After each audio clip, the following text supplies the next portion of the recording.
Hello, everybody wake up there. So, a little hot there. I want to say good evening, everyone, and welcome to tonight's Oskaloosa School Board Candidates Forum. On behalf of Oskaloosa News, I want to begin by thanking our 8 candidates. There is 8. And for being here. We know this is a very busy week, and we appreciate the time and sacrifice each of you has made to be a part of this important discussion. The forum was scheduled tonight so that the information shared here could reach the greatest number of voters before early voting begins. Our goal is to give the community a clear opportunity to hear directly from the candidates who are seeking to serve on the Oskaloosa School Board. Thank you again for your commitment to being here and for your willingness to engage with the public. So, what I'm going to do is I'll stand up here, I'll hold the mic, and then if you have a question, just come join me right here, and we can get the party started. So, do we have any one that wants to break the ice? Did you have them introduce themselves? Well, that was one of the questions that we all worked through earlier, and they will introduce themselves as they go to answer a question. Otherwise, we're here for an hour with an opening and a closing. So, all right. Anybody have any questions? Sure. Who are you guys? All right. Hi there. Later day, Oskaloosa. I would just like for each of you to answer the top 4 things that you think as a school board member are your primary duties. We'll start left. Go right. Sorry. Just checking. Hello? Yes. My name's Tasha Janssen. I reside here in Oskaloosa. I've lived here for about a decade now, in this really great community. You know, when it comes to what the top 4 things, 4 is an odd number, by the way. I think that there's a lot of things that are happening. We all belong to a really great community. And so I think culture is one of the things that I think that the board is responsible for, is overseeing the culture and how we impact the students. The students are the second thing that I think are most important. And then making sure that we have a balance between each of the priorities that everybody has. There's a lot of priorities that people have in the school district, and I think it's really important to find that balance. And then I also think that just being a good representation of the school district is another really important thing. Hello, I'm Aaron Hinnah, currently a standing board member here for Oski Schools. My wife Emily and I grew up a half hour east of here in Sigourney. I work in post-secondary education. I'm a professor here at William Penn University and have spent 10 years in post-secondary education teacher prep, so I know this area well. But to answer your question, Clint, 4's an odd number, and just to keep things short, I guess to say, what do they say? If you have more than 3 priorities, you have none. So just narrowing it down, I'll just say a couple. Our priority is to oversee the superintendent, monitor the situation, work with him, help make decisions overall, but then also governance. We decide policy and make sure that we're following that. Good evening. Thanks to Oski News for having the forum and giving us a chance to speak. I'm Scott in Veldhuizen.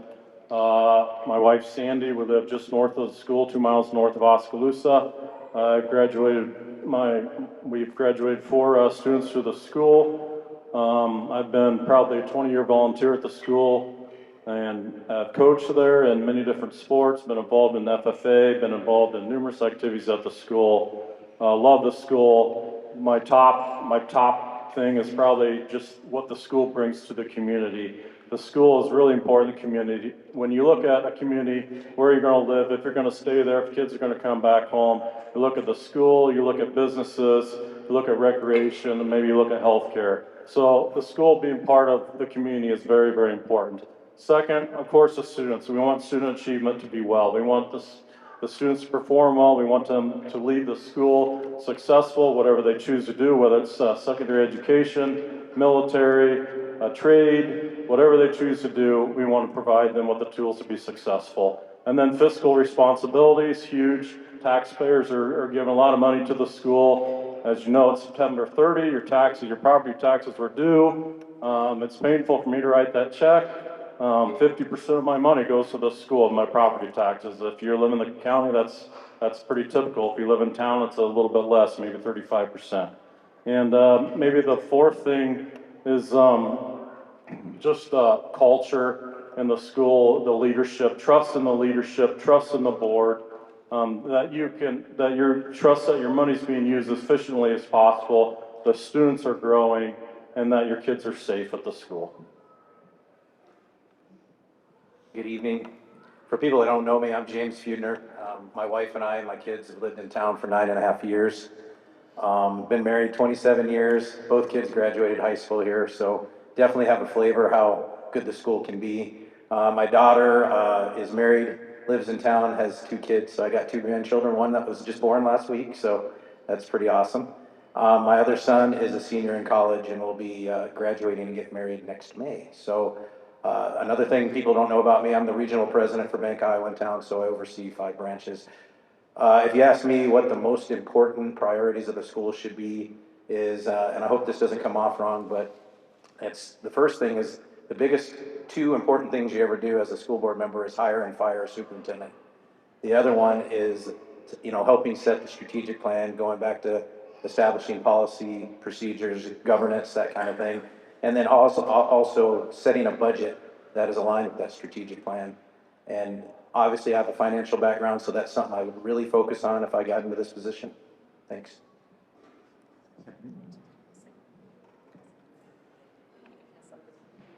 Good evening. Hello, I'm Kathy Butler. I'm currently on the school board, but I've been volunteering for the community over, I think now 24 years, over 20 with the school. I'm married to my husband Brian, who's a farmer, and we've been married for 27 years. We have 3 graduates from Oskaloosa, and 2 of them are currently at Iowa State, and my son Colton is actually probably still refereeing a 7th grade football game here in town. So he does a lot of that. After he gets off work, he goes and works for the school and the surrounding communities.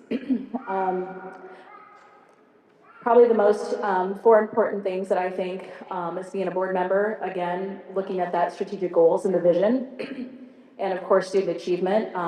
Like what some of the other people have said, when you are deciding where to live, you want to know kind of, hey, what's here, the businesses, what's the schools like, and of course, what do we have to eat, because everybody always wants to know what businesses they have that they can support. And then also, we have to evaluate the superintendent. But I think most importantly, when everybody thinks that, we're going to be on the board, we're going to do great things, and we do great things, but at the end of the day, we all have 1 vote and 1 employee. So that's part of what we have to do is evaluate the superintendent. And of course, like James said, we hire and fire the superintendent. That's one of our main jobs. Also, fiscal oversight, just again, to make sure that all of our employees, as one of the largest employers in the county, that we have secure funding for our teachers, our paras, all of our support staff. We have a lot of great people. That's one thing that I always lead with, is that we have a lot of great teachers and we have a lot of great support staff who kind of go above and beyond every day. So that is why I ask a lot of questions at board meetings. Hi. Sorry. Hi. My name is Jimenez-Boender. I have lived in Oskaloosa my entire life, except for 4 months where I tried traditional college, and then I came back right away. But I am an accountant by education. I work at Calderman Manufacturing right now as the financial controller. And I have two kids. One is 23, graduated from Oskaloosa High School. My second one is currently a sophomore in high school. So we're in the middle of all of the fun college planning or after school, high school planning that we're doing. My four things that I feel that are important for the board members. We definitely need to make sure that we're ensuring accountability, and that includes student achievement and budgeting too. Making sure that we're in compliance with all of the state codes that we have to report to. I would like to ensure that we have local representation on the board, and parents, teachers, students, and staff have access to their board members to make sure that we have their input as well. I would also like to help provide strategic direction for long-term goals and priorities. And we would like to balance the educational needs with community input. So those are my four. Good evening, everybody, and thanks for being here. My name is Tyler Wilson. I grew up in Albia, and I moved to Oskaloosa after graduating from Iowa State in 2016. I have a wife that's a teacher here in the district, and I've got two daughters that are just starting their time at Oskaloosa. And I would say my number one is supporting our students. I mean, that's why we're here. The best thing we can do is give them every opportunity to succeed where they are, whether that's trades, whether that's going into the workforce, working a factory job when they graduate, whatever it may be. We need to support them where they are and help them get there. And I think we do that as a board by two things. We balance budget and we make sure we are spending every dollar that we can to support our students and staff. If our staff are thriving, our students will thrive. But there are a limited amount of resources. So balancing the budget and also improving culture is important. Again, if we don't have thriving staff, if we don't have thriving families in Oskaloosa, our kids are not going to be thriving. And as a board member, you do those two things through maintaining policy, through ensuring that as a district we are following the laws of the state, the federal government, and we are being resourceful on how we're utilizing our resources. So that's four, and I think I'll add in another one here is communication with the community. We cannot effectively as individuals get our kids to where they need to be. It takes families, it takes the community, and I think that's how we get thriving kids that want to come back here and help grow Oskaloosa. Good evening. My name is Katie Johnston. I am Oskaloosa born and raised. I am an O2 grad. I went to college and I brought my husband back to raise our family. We have 5 kids in the district, a junior, 2 sophomores, a 5th grader and a 6th grader and a 4th grader, excuse me. So I have deep investment in this school district from childhood all the way till the last one is done. I'm a business owner in town, and so I have just a lot of interest in the community in all facets of my life. I would say, kind of echoing what Tyler had to say, our students are the priority, period. Everything is downstream from that. So those 4 things that I would say are the priority center around making sure our students are successful and have every opportunity. So the budget, making sure we are spending fiscally, that we are utilizing the funds that we have access to. The culture, our community, again, like others have said, the reason people come back to Oskaloosa is because of what we have to offer, and our school district is got to be top tier. The policy curriculum is, I think, an oversight of the board also, and so making sure that the curriculum that we put in front of them and the policies that we put in place are supportive of them, and yeah.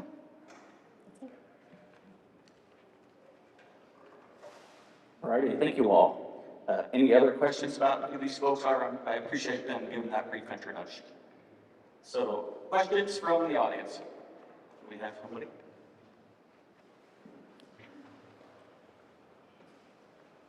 And I'll hold the microphone for you. Okay. First of all, I got several questions. My name is Randy Malloy. I'm 70 years old. I was born and raised in Oskaloosa. I've lived here my whole life. Graduated from the University of Iowa, came back and worked at Clark. So my thanks goes out to you current board members and to those of you who are elected, that get elected. I can't thank you enough because you reflect on our community, which I obviously love very much. I got a couple of questions that stem when you were going through. You're introducing yourself, you talked about the superintendent. My first question is for you, Kathy. Was Mike Fisher's review due in June, and has it been complete?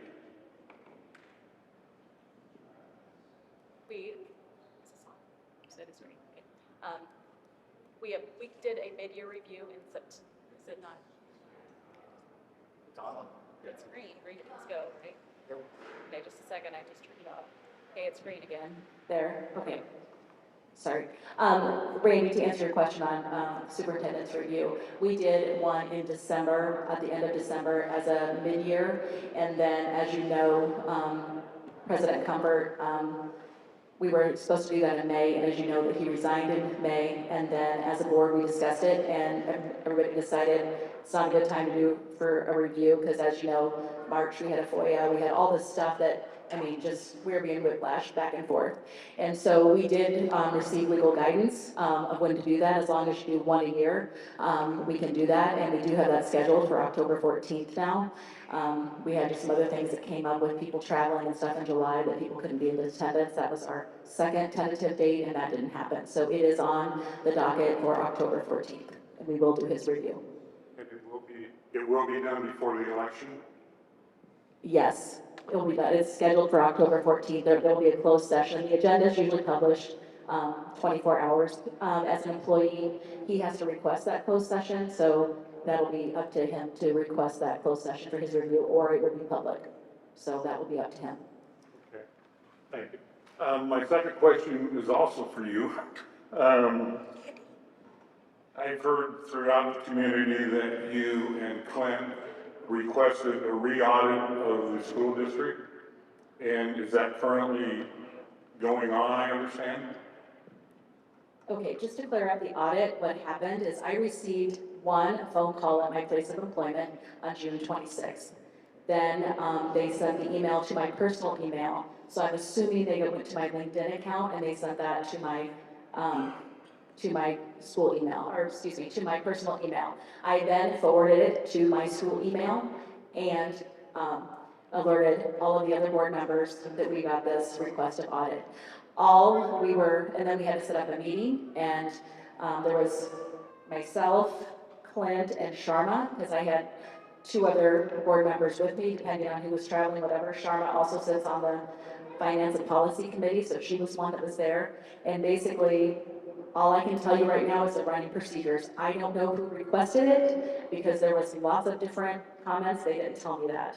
So you know what I know at this point, but when they're finished with it, it will we'll be notified, I think, 48 hours.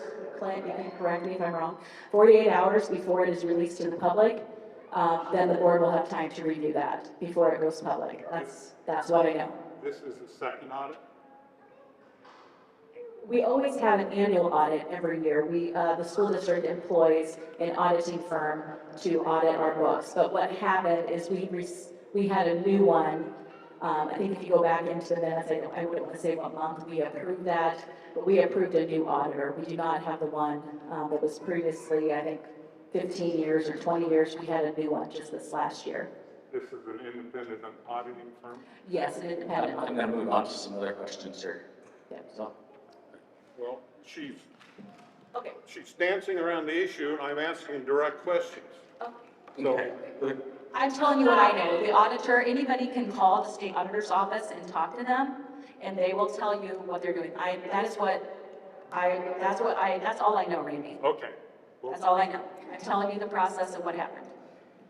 You can come back and ask some questions when the other folks have had a chance to ask them as well. So, You can catch me afterward.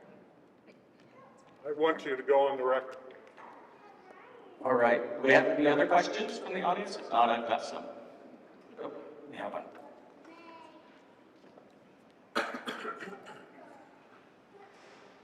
Brian Time. Many in our community feel that the school district has become divided under Superintendent Mike Fisher's leadership. If elected, how would you work to bring the people together, rebuild trust, and move the district forward? We'll start with Katie and work to the left this time.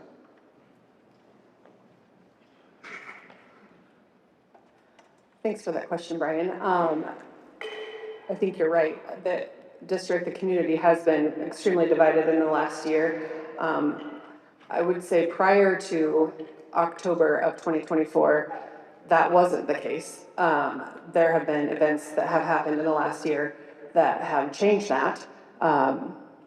So how do we get back to what we were like in September of 2024? I think the current school board shows some fracture, and I think just a reset of the board will do a lot of wonders there. And from there, we move forward. And that will take communication and a lot of conversation to try to be like-minded, and yeah.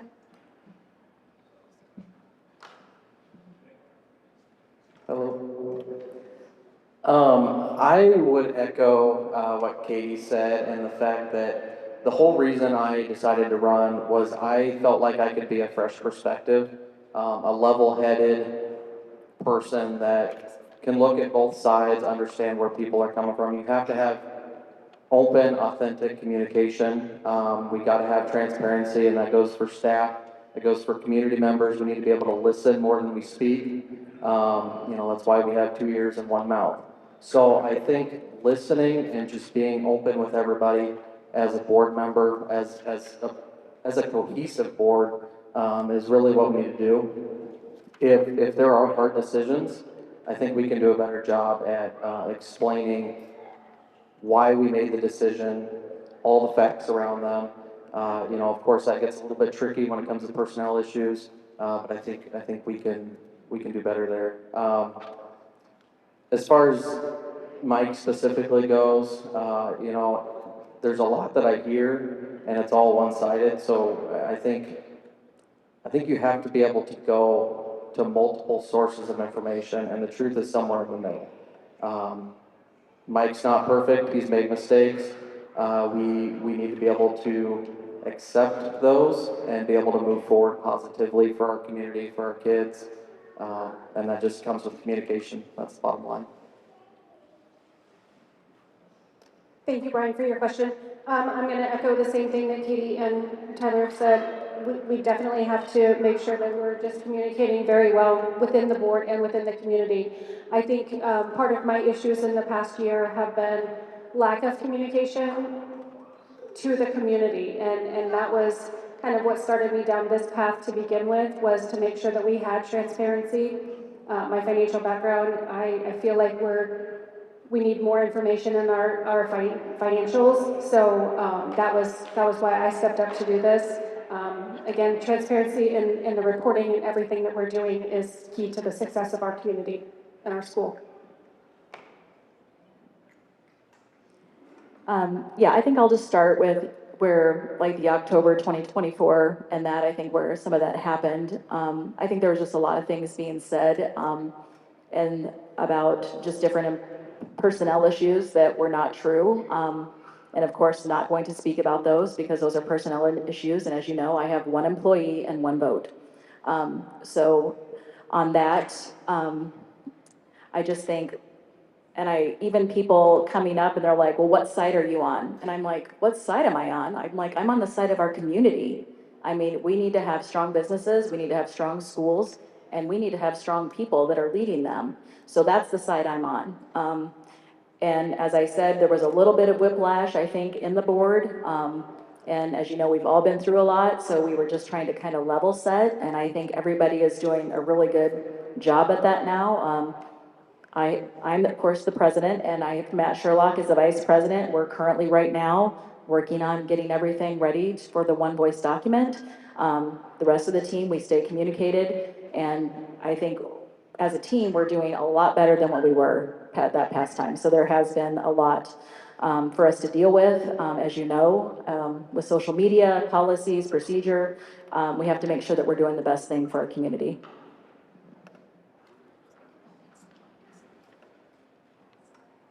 Can you hear me? On? Okay. All right, so this is a great opportunity to just talk about why I'm running. I guess I'll give a little recap. The reason I'm running is about a year ago, I started seeing some of the turmoil and drama on the school board. Really did not have any inspiration to run for board, but frankly, after seeing those things in the last 6 to 9 months, it seems like it's gotten worse. So I probably talked to 200 or 300 people just about what's happening, and people, including myself, are getting tired of it.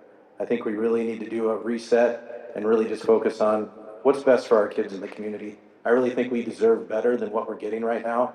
It shouldn't be meetings where we have gotcha moments or axes to grind and things like that. So here's how I would try to fix it is, even in my world, so if everybody thinks that at Bank Iowa, I always win every argument, they're kidding themselves. So I think when things don't go your way, you just got to get on board and move forward. So I think that we need to reset, quit worrying about the things that happened a year ago and move forward with things that are positive. I mean, just a few things, and obviously I'm not on the school board right now, but when I think about great things that are happening on the school board and with our school, I think about student achievement is improving. Is it where it needs to be? Not yet, but it is on the upswing. I like seeing that. I see some great things, and I hear great things from teachers and students saying that the culture is improving. Now, I know at the end of the last school year, we had a little bit of dip. You know, talking to teachers, I guess what they would say to me is the reason for the dip was, one, I don't think any of the teachers like paying more for health insurance. So that's kind of a big ding. I don't think they like that, you know. I think the other one, and just to be frank, I had lots of feedback that they see and feel the turmoil on the board. They don't like it, and they're concerned. They're concerned that leadership could change, and that could cause, you know, dramatic effects, not only with them, but other leaders and other teachers. So I think we need to be aware of that. You know, the other thing we can focus on that's positive is construction and trades program. We have a hell of a program. They won a state competition last year and went to nationals. So. You know, another thing I see as an outsider looking is the Spirit Cafe. I don't know of any school that has done a project like that, and I think that was an awesome project too. So great ideas, great implementation from everybody. So that was good. And then last but not least, and this is because it's up my alley, is there have been stresses on the financials. I want everybody to realize that. I've done as much a dive as I can do with public information, and I can tell you that we need to still find ways to, you know, drive revenue and cut costs. I do think that Sarah and Mike have done a good job. I don't know if this is well known to everybody, but they identified that two things we need to change. One was the health insurance. We had to start charging more for that. The other one, excuse me, is not to get in the weeds, everything is, we were not maximizing the refund that we could get from the state of Iowa for special education. We are now maximizing that. So as far as I know, and I'm sure there's always room for improvement, we are on the road to sustainable growth and a sustainable long-term budget that will work. So, but we got to follow the plan. I've almost lost track of the question by now.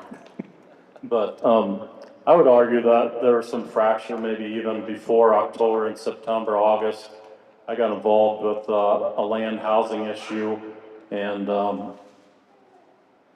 obviously that was caused some turmoil, I think, in the district and amongst taxpayers and businesses and what have you, and rightly so, because I think everyone agrees. I haven't talked to anyone that disagrees that we don't need more housing in Oskaloosa, and that the businesses can play part of that, and the school can play a part of that. So I think that caused a little bit, and then an employee issue, and then we had the president leave, and there's obviously some questions about finances because someone's requested an audit. So all those things cause a lack of trust in the district. So how do we rebuild that trust? So after the land deal, as I said, I was involved with, I requested a meeting with Mike. Actually, Mike and I weren't able to meet until this morning. Mike and I met. So, you know, if I'm elected, I intend to work with Mike, and I talked to him about that this morning in our conversation. It stayed between me and him, but I intend to work with him, and he knows there's issues, and I know there's issues, and we disagree on a lot of things, and we also talk about things that we agree on and things that have happened good in the district. So I intend to work with Mike, and if you have a team, I think of things as far as athletics a lot. If you have a team that's been as fractured as the leadership on the board now, you're probably not winning many games. So it has to change. And so we've got to identify where the problem is, get rid of the drama, come back together as a team, and find our mission. You know, if your team's struggling, maybe you find what you're good at. Maybe you're good defensively. Let's work on being better defensively, and that help us compete in the game. What our school needs to focus on is being better in student achievement. Let's put all our brains together, do the best we can with the curriculum, the teachers, retain staff. What can we do in the classroom? How can we add people? How can we support them? How can we make our students more successful? That needs to be our motto. Then all this other stuff kind of gets thrown behind. It leaves. It's not the drama that's out front. Let's focus on the kids, get back to our mission. I feel like our school's lost their mission a little bit. That's what we're supposed to be doing, educating kids the best we can to make our school be the best it can be. Brian, I just want to confirm your question, and or Ken, if you can confirm this. I believe the question was, under Mike, the school district is divided, is that correct? Okay. So to answer that question, our school 1,000% is not divided. It is 1,000% fantastic. I've been fortunate, I'm one of few up here that are fortunate enough to have the opportunity to regularly go into the classroom, which I do. I went and saw Mrs. Trainer last week in the elementary school. In the last month, I've been in the elementary school, the middle school, and the high school. Everything I see is fantastic. The teachers are amazing. The kids are amazing. Everything is fantastic under Mike. And if you talk to any of our teachers, ask our union rep who is in the crowd, ask what teachers are saying. They're saying things are fantastic. They're as good as they've ever been. Allison Stout was my daughter's teacher. So I haven't covered my kids because I didn't want to repeat myself over and over again. My wife and I have 4 kids. AJ is in 5th grade. Eliana is in, what grade is she in? She's in 1st grade. Maya is just going into preschool, and then we have another one at home. For Eliana, we went to this co-teaching model at the elementary school where they took their special education teachers and they put them into the classroom so that they could do more with students with special needs, but also help high achieving students. And as a kindergartner, my daughter was reading books as a kindergartner because of this co-teaching model. Allison Stout told me that she's been there for 16 years. She said the culture is as amazing. It's the best it's ever been in her 16 years. So when you say the district is divided, I don't see it one bit. And I've been in every single campus. And I'll say, I think maybe what you meant was like the community divided, but, and I'm not trying to put words in your mouth, Brian, but if I'm addressing that question, I think there's some division. I think there's a very loud minority that wants to speak up when something upsets them, and that's very understandable, and your voice absolutely matters, and we want to hear those things. Come talk to me. I've had 2-hour conversations with disgruntled teachers. I've had 2-hour conversations with community members that don't see eye to eye with me. Come talk to me, and so we can know these things that are going on, but I'm not seeing the issues in our school district. It is fantastic. Y'all are kind of a tough act to follow, but I'm gonna let you know, like I said, my name's Tasha Janssen. I have a 1st grader, and I have 3 other kids that will be coming up here someday, and for all of you, I took pictures for you. Y'all get your cameras out, because we're gonna be busy. You know, I'm gonna disagree with actually almost everybody on here. I think we are a unified school, and I think that we are also a divided community right now. And that's one of the reasons that I chose to run. I had multiple people ask me why. And to answer your question, the way that you deal with fractioned and broken systems and under anybody's leadership is by coming together and finding common ground on what our goal is. And I think everybody here can agree we didn't all just decide to come out tonight and not be at events and stuff because we don't care. We're all here because we care, right? We care about our students, we care about the staff, and we care about our community. That's why we're all here. I think that's why everybody on this panel is here as well. I mean, I don't speak for them, but I speak for me. I guess that's why I'm here. You do that through transparency and communication and by finding alignment. There comes a point where we can disagree on anything. I'm not going to recite dates or anything. One, I'm really bad at numbers like that, but two, I don't really want to. We can debate all this and we can talk about everything that happened and or didn't happen. But at the end of the day, you have to do something that I do at my company called disagree and commit. It means that we can disagree on what the problem is. We can disagree together on how we should solve it, but eventually we are a team and we have to commit and move forward on what's best for our students, staff, and community. So I think that that's how you come together as a team, is you disagree and you commit. All right, thank you all. We have another question? Did you say your name first? I'm Miss Molly. That's it. So I have a few questions, but I'll just do one at a time to give everyone else a chance.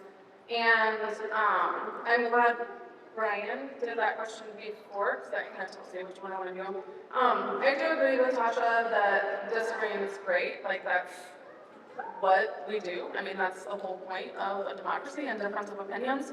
But I think that it's hard to come together when people are still not being fully honest. So for the last couple of years, our schools used the term all in. This year specifically, we are building a school community of better together.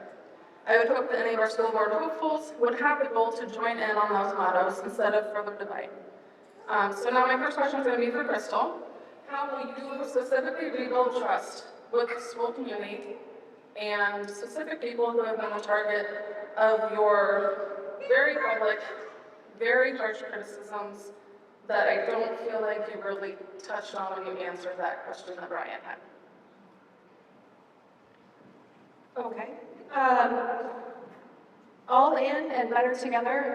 Right now, I am the current co-advisor for FFA, doing this voluntarily, trying to help the seniors this year get into their scholarships and everything that they need to do for their senior to finish out the FFA. We do not have an ag teacher right now. We do not have an FFA advisor. Stephanie Campbell and I have stepped up to do that for the community, for these students. I'm not sure what criticism you're talking about other than what I said about FFA not having an FFA chapter this year. That was my concern. You wanted to clarify a little more for you, or are you good? I'm good.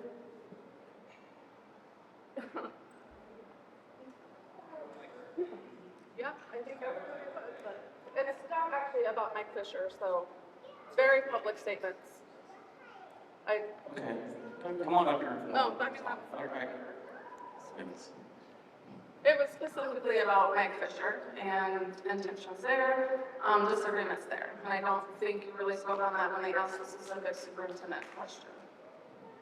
I have not said anything publicly about Mike Fisher to my knowledge.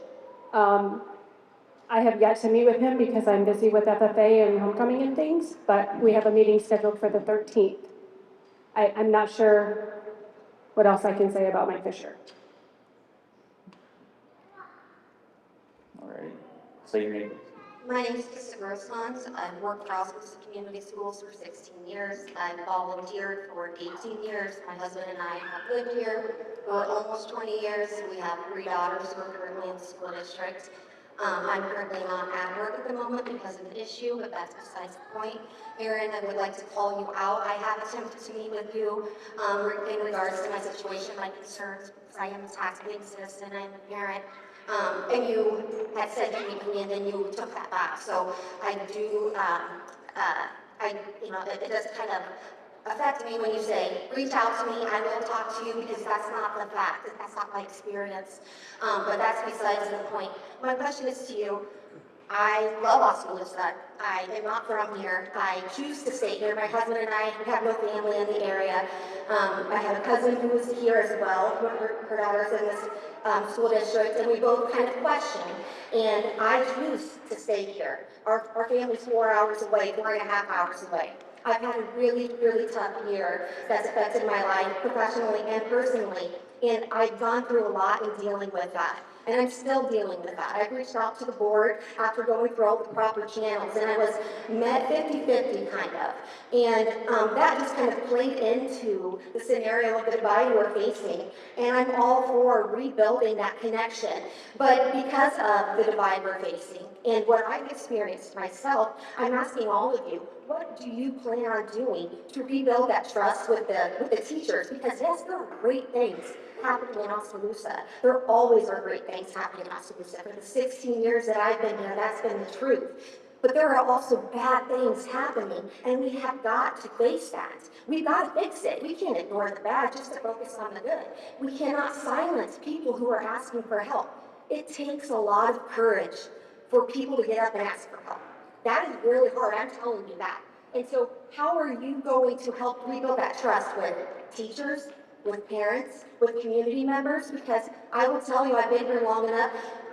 Carl Drost would come into our teacher's lounge as the president of our school board and ask us, hey, talk to me. What are some things that are going on? Shelley Hare did the same thing. And I know that things have changed a little bit, but our students are our #1 priority. But to focus on our students, you have to have a well-rounded staff that is supported and strong. And that's not the case for everybody. Okay. Yeah, go ahead. Krista, thank you for your service to our kids. I know you had my kids, and thank you. It's kind of like how I explain a lot. You kind of, you're sailing along, and yes, we do have a lot of good things. But sometimes we know we got a lot of rocks under there, right? When you have a boat, and you kind of want to know where those rocks are or where those things are. So when that water level drops, you're not going to damage your boat. And I think that's kind of what some of our teachers, our staff, and our students and our parents are experiencing.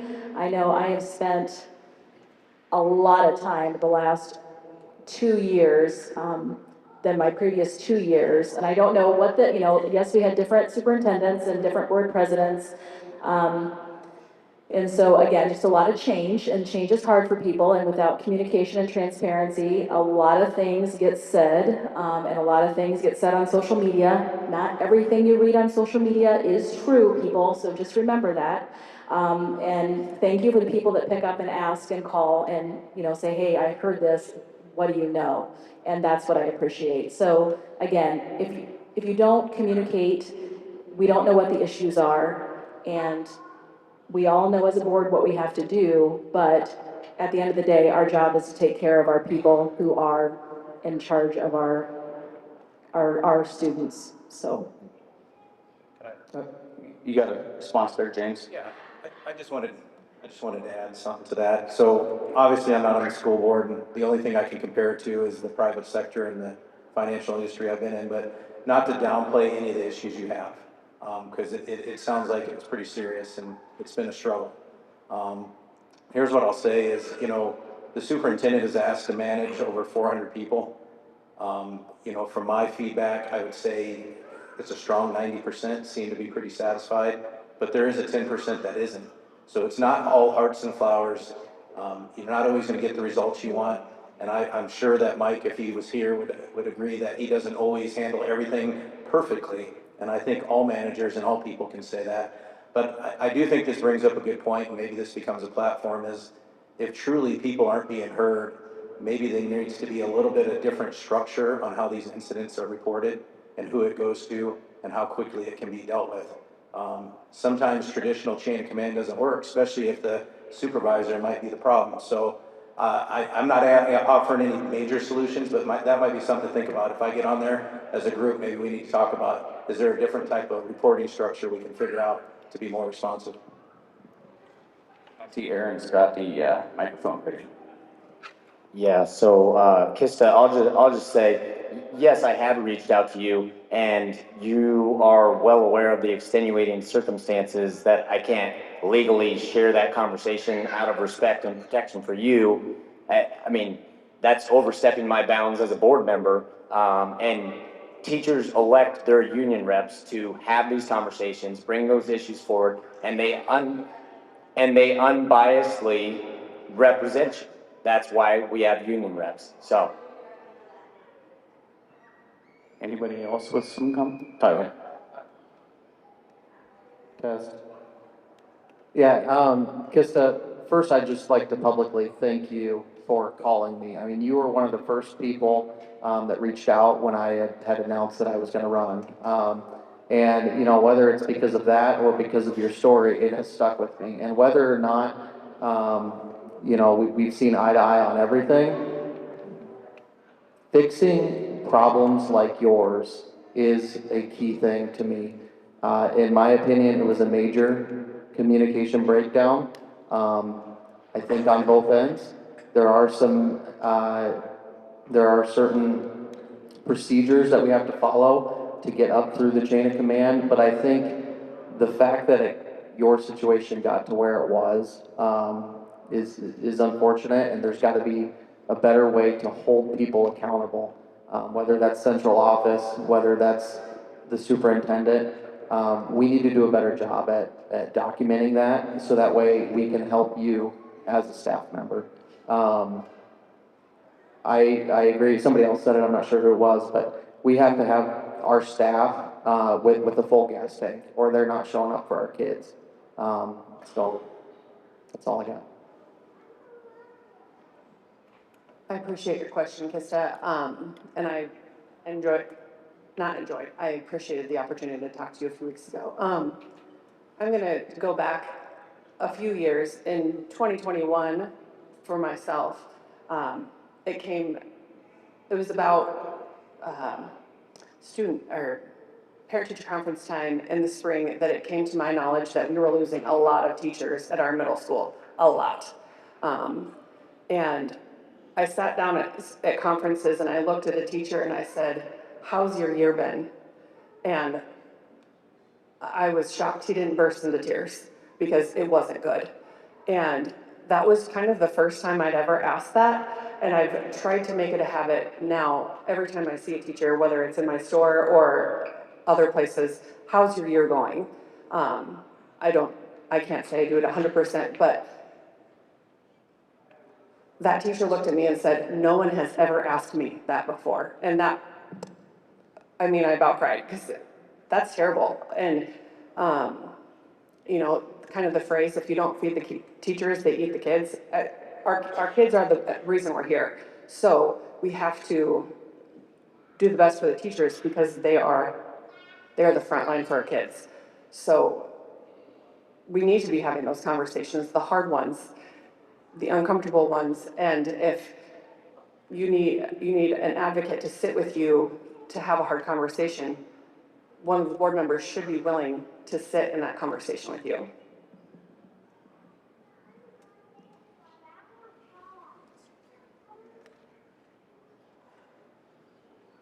I'll go. If I heard you right, Kista, really what you're asking is an opportunity to speak to board members, and the staff would like to speak to board members and share how things are going and be real with us. Sometimes I think there's sunshine painted when there's clouds. So you want an opportunity to be real with the board. So I don't know how this looks like exactly because I'm not on the board yet. What can be done? It has to go through the proper channels. But I don't see any reason why a team of 2 board members or 3 couldn't meet with a section of teachers and maybe rotate that around. So we're really hearing how the teachers feel, what they see is going good, what needs improvement, what needs a lot of improvement. You want to have feedback and you feel like you're not getting that now, and that's being silenced. And I think that's part of the trust issue in the district, the transparency issue in the district, is people are being silenced and not able to speak about what's really happening.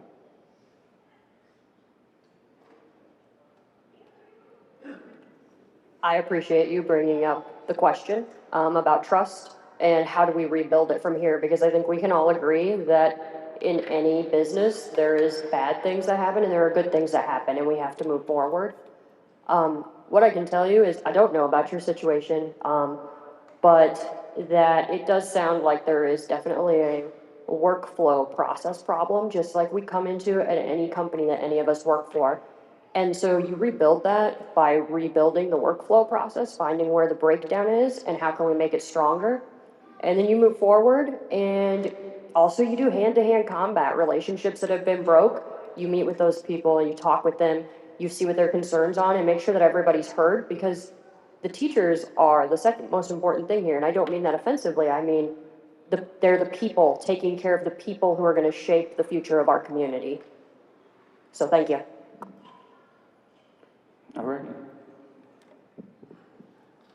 I'm just going to caveat with off of what, hey, it's Andrew Rubin.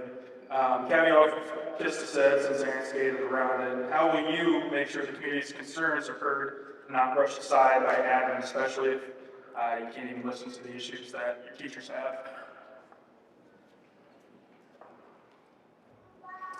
So again, I would say, I'm regularly in the school district talking to teachers, and the vast, vast majority of them are enjoying the way that things are. And that's not discounting Kista or any other that has an issue, okay? I sat down with an individual, and again, if in education we could share every conversation, like it's highly regulated, education is. I can't share with you certain conversations because that's violating people's rights to privacy. So I can't share all those conversations and tell you names of people. But I've had conversations with teachers at the high school that had some issues. I sat down with one this summer for 2 hours at Smoky Row and had a great conversation. We didn't see eye to eye, but we had that conversation. So I'm absolutely willing to have those conversations. But again, there's times where I can't have a conversation legally from our legal advice that we get. And so trying to follow the rules. It's not skating around.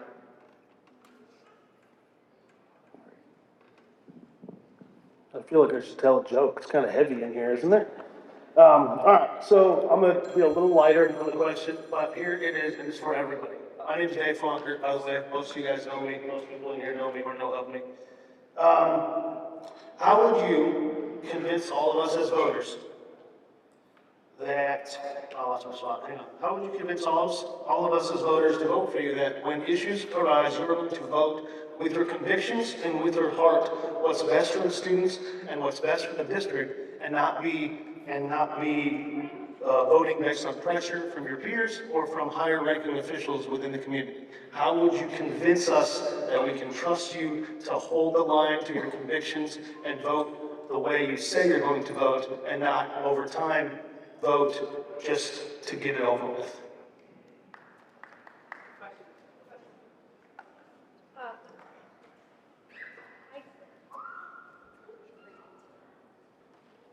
Thank you for your question. I would like to take this minute to talk about one thing. The state auditor's office, I worked there for 3 years.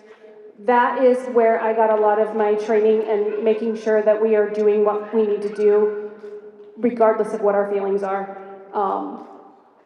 We don't get involved with that on a personal level. I can speak to the re-audit if you want me to later, but I'm going to look at all the facts, I'm going to look at all the evidence and make sure that we are choosing the right thing for our community and for our students and for our teachers, because we need to make sure that everybody is happy and doing the right thing.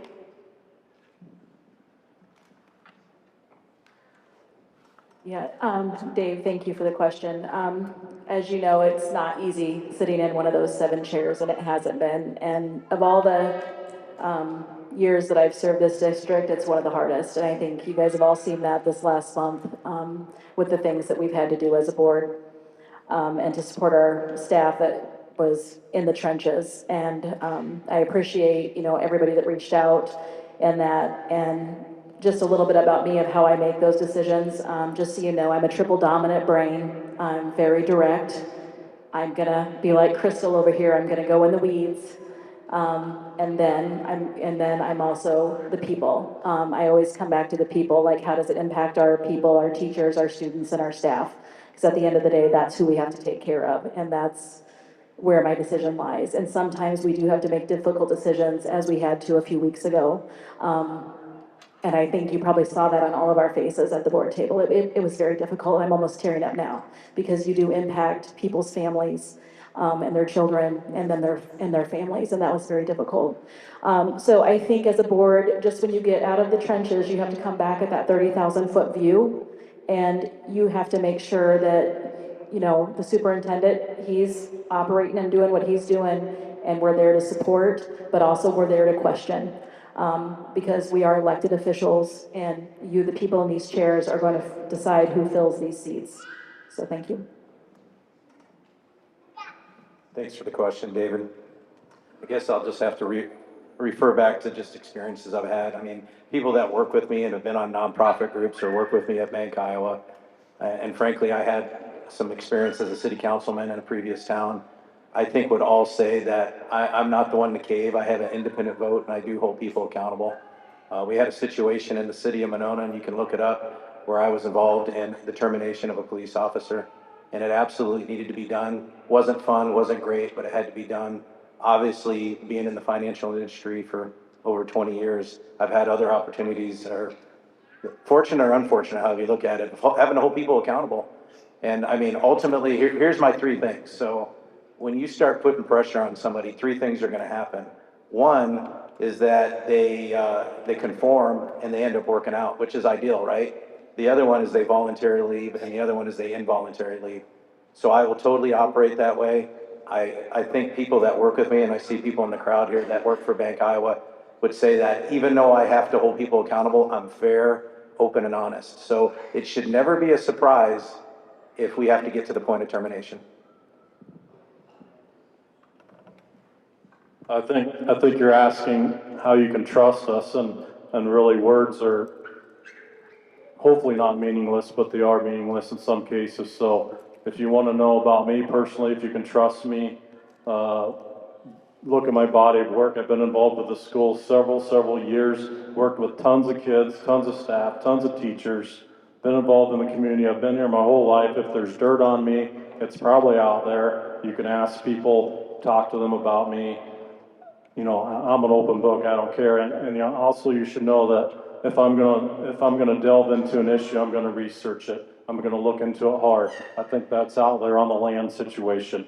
I got information about that late. It was going fast. I did a ton of research, got lots of people involved, met with lots of people, met with the chamber, met with landowners, talked numerous phone calls, talked to realtors. I did my due diligence, talked with a lot of people, made visits. You know, I think that's a lot of it, just checking into things, especially when trust is a big issue nationally, regionally, locally. It seems to be the biggest issue that's facing a lot of people today. So look at their body of work if you want to know if you can trust them or not. Great question, Dave. Thank you for that. So how do I make my decisions? I make my decisions based off of data. We utilize a lot of things like, and I can show you all these things after, like ISAT score, and I won't bore you with all of that. Culture scores in the school. But you know, thinking of a question that I was asked earlier, which you could kind of feel some of the, as you mentioned, the tension. I appreciate you willing to tell a joke to ease it up. When I make decisions, I don't make decisions based on hate. I make decisions based on love. I love my wife, who is a former teacher, and she tells me all the great things in the school and cares about our teachers. I love my kids that are in the school. I love Mrs. Mueller, who I coached in high school softball, and then she came to this district from Albia because she heard how great our culture was. She came here, my son had her as a teacher, and he got a perfect score on the math ISAS score this past year because of her being a great teacher. Like, those are the reasons that I'm running, because I see all these things that I love and that gives me passion. I don't have an agenda. Your best candidates, in my opinion, are the ones that are not running with an agenda. They don't hate this, they don't hate that person, they don't want to get rid of this person, get rid of that person, and just spread negativity in our school district and in our community. So again, great question, Dave, and I just think, yeah, we all need to find a way, find the positive. Do I have things that I can improve on? Like, and when I hear Kista and others with concerns, absolutely. Let's talk right after this, okay? I'm not perfect and I can be better. So let's fix that and let's just try to be more positive. You know, a lot of people, you guys are giving some good answers, by the way. It's really rough to be last down here. Next year, I'll sit in the middle or something. I know there's not a next year, just giving you guys a hard time. You know, I think integrity is exactly what people do when you're not looking. It's who you are when you're not up here. And I think that that's the way that you learn to trust people is based on their actions. And then we have data, right? And we follow data. Without data, we're just another person's opinion. And so I think that those are the two things that you should look at when you're looking at any of us is what kind of integrity do we have? What kind of person have you seen us act to be? And look at the data. That would be my suggestion. You weren't last, Tasha.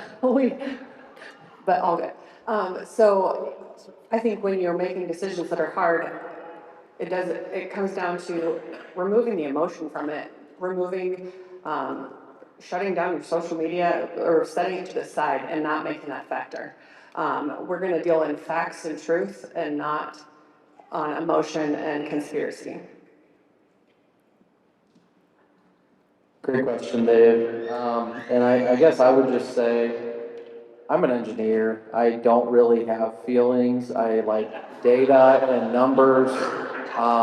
I worked as a federal bureaucrat, so I was pulling hundreds of $1,000s for projects just because they couldn't follow regulations. So I let the facts, I let data guide my decision making and try to be transparent about that. So.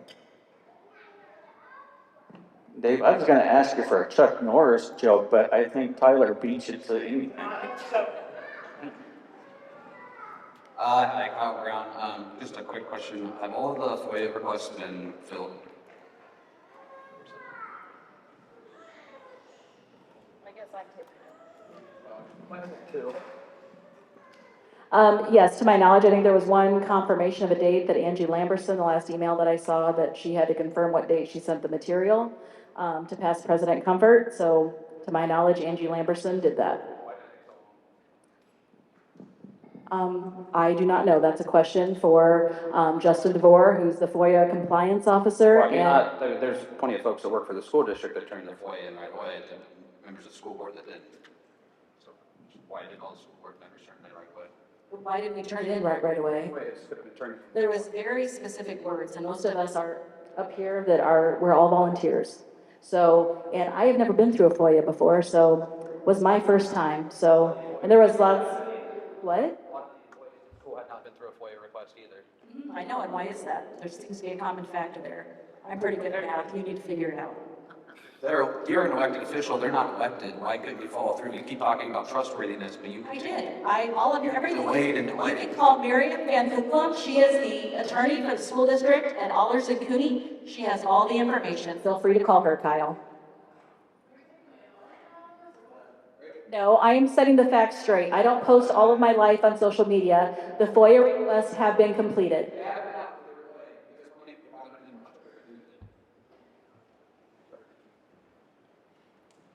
I think I'm going to need that joke again. I'll hold it. Thanks, Kim. Can I hold it? Nope. I like to hold it top. It's all right. There you go. So I'm Rhonda Allman. I'm a fourth grade councilman for the city, and I'm an elected official, so I can relate to this. My husband told me to smile and sit and keep my mouth shut. But so I just have a couple questions. Actually, I have a couple comments. So it's tough, being honest, and it's tough in the role we are. I'm known for being relatable. I'm in everybody's homes. Everyone loves me. I represent the people. I'm kind of the outcast. So you have new members coming on. It's tough, right? 3 things. My dad's in the military, 12 years, boxed. He told me to be honest, don't lie, and do the job that you were hired to do. So for the last 4 years, it's been super easy for me because I represent Ward 3. I represent the whole city of Oskaloosa, but I represent Ward 3. So it's really easy for me to listen to the people because they meet me in Fairway, they can meet me in church, I'm at their house for a gas leak. It's hilarious, but so how will you guys, knowing that you represent the children, I represent the people, you represent the children, right? I'd fire a city manager. It's tough. My boss, our boss is sitting right over there. It's tough, but you have to do a job. It is tough. I'm 54 years old. My mom came over on a boat from Germany, and I'm tough. How can you guys handle the pressure when you have to make a bad decision, or a good decision, or a correct decision?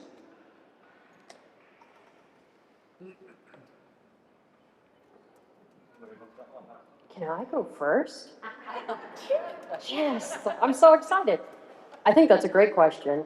I can't answer for everyone, but I can answer for me that at this current time, my position that I hold as a nurse practitioner and as a vice president of operations, it's very hard. It's very hard to oversee a large amount of people and to make very tough decisions. And you do have to learn to take the emotion out of it. And that's why I always rely on data and then sticking to the honest truth. Usually when you come on to a really hard situation, I do it as a nurse practitioner every day and also as a vice president of operations. I come across a lot of really hard things. We have a lot of really hard conversations, and it's solely my job to make sure that we do those and that we do them effectively. I think that what I have found is that the most effective way that I can do it is to set aside, focus on the facts, and like you said, be honest, but also be available for people. Even though I oversee almost 500 providers across the nation, I still go around right here in Oskaloosa at Northern Mahaska Specialty Care once a month so that I know what my providers are going through, so that I know the people that I'm leading is what I'm asking, is it hard for them? And so meeting with the parents, hearing the students, being out in their environment where they are, I think that's the only way. That's the only way.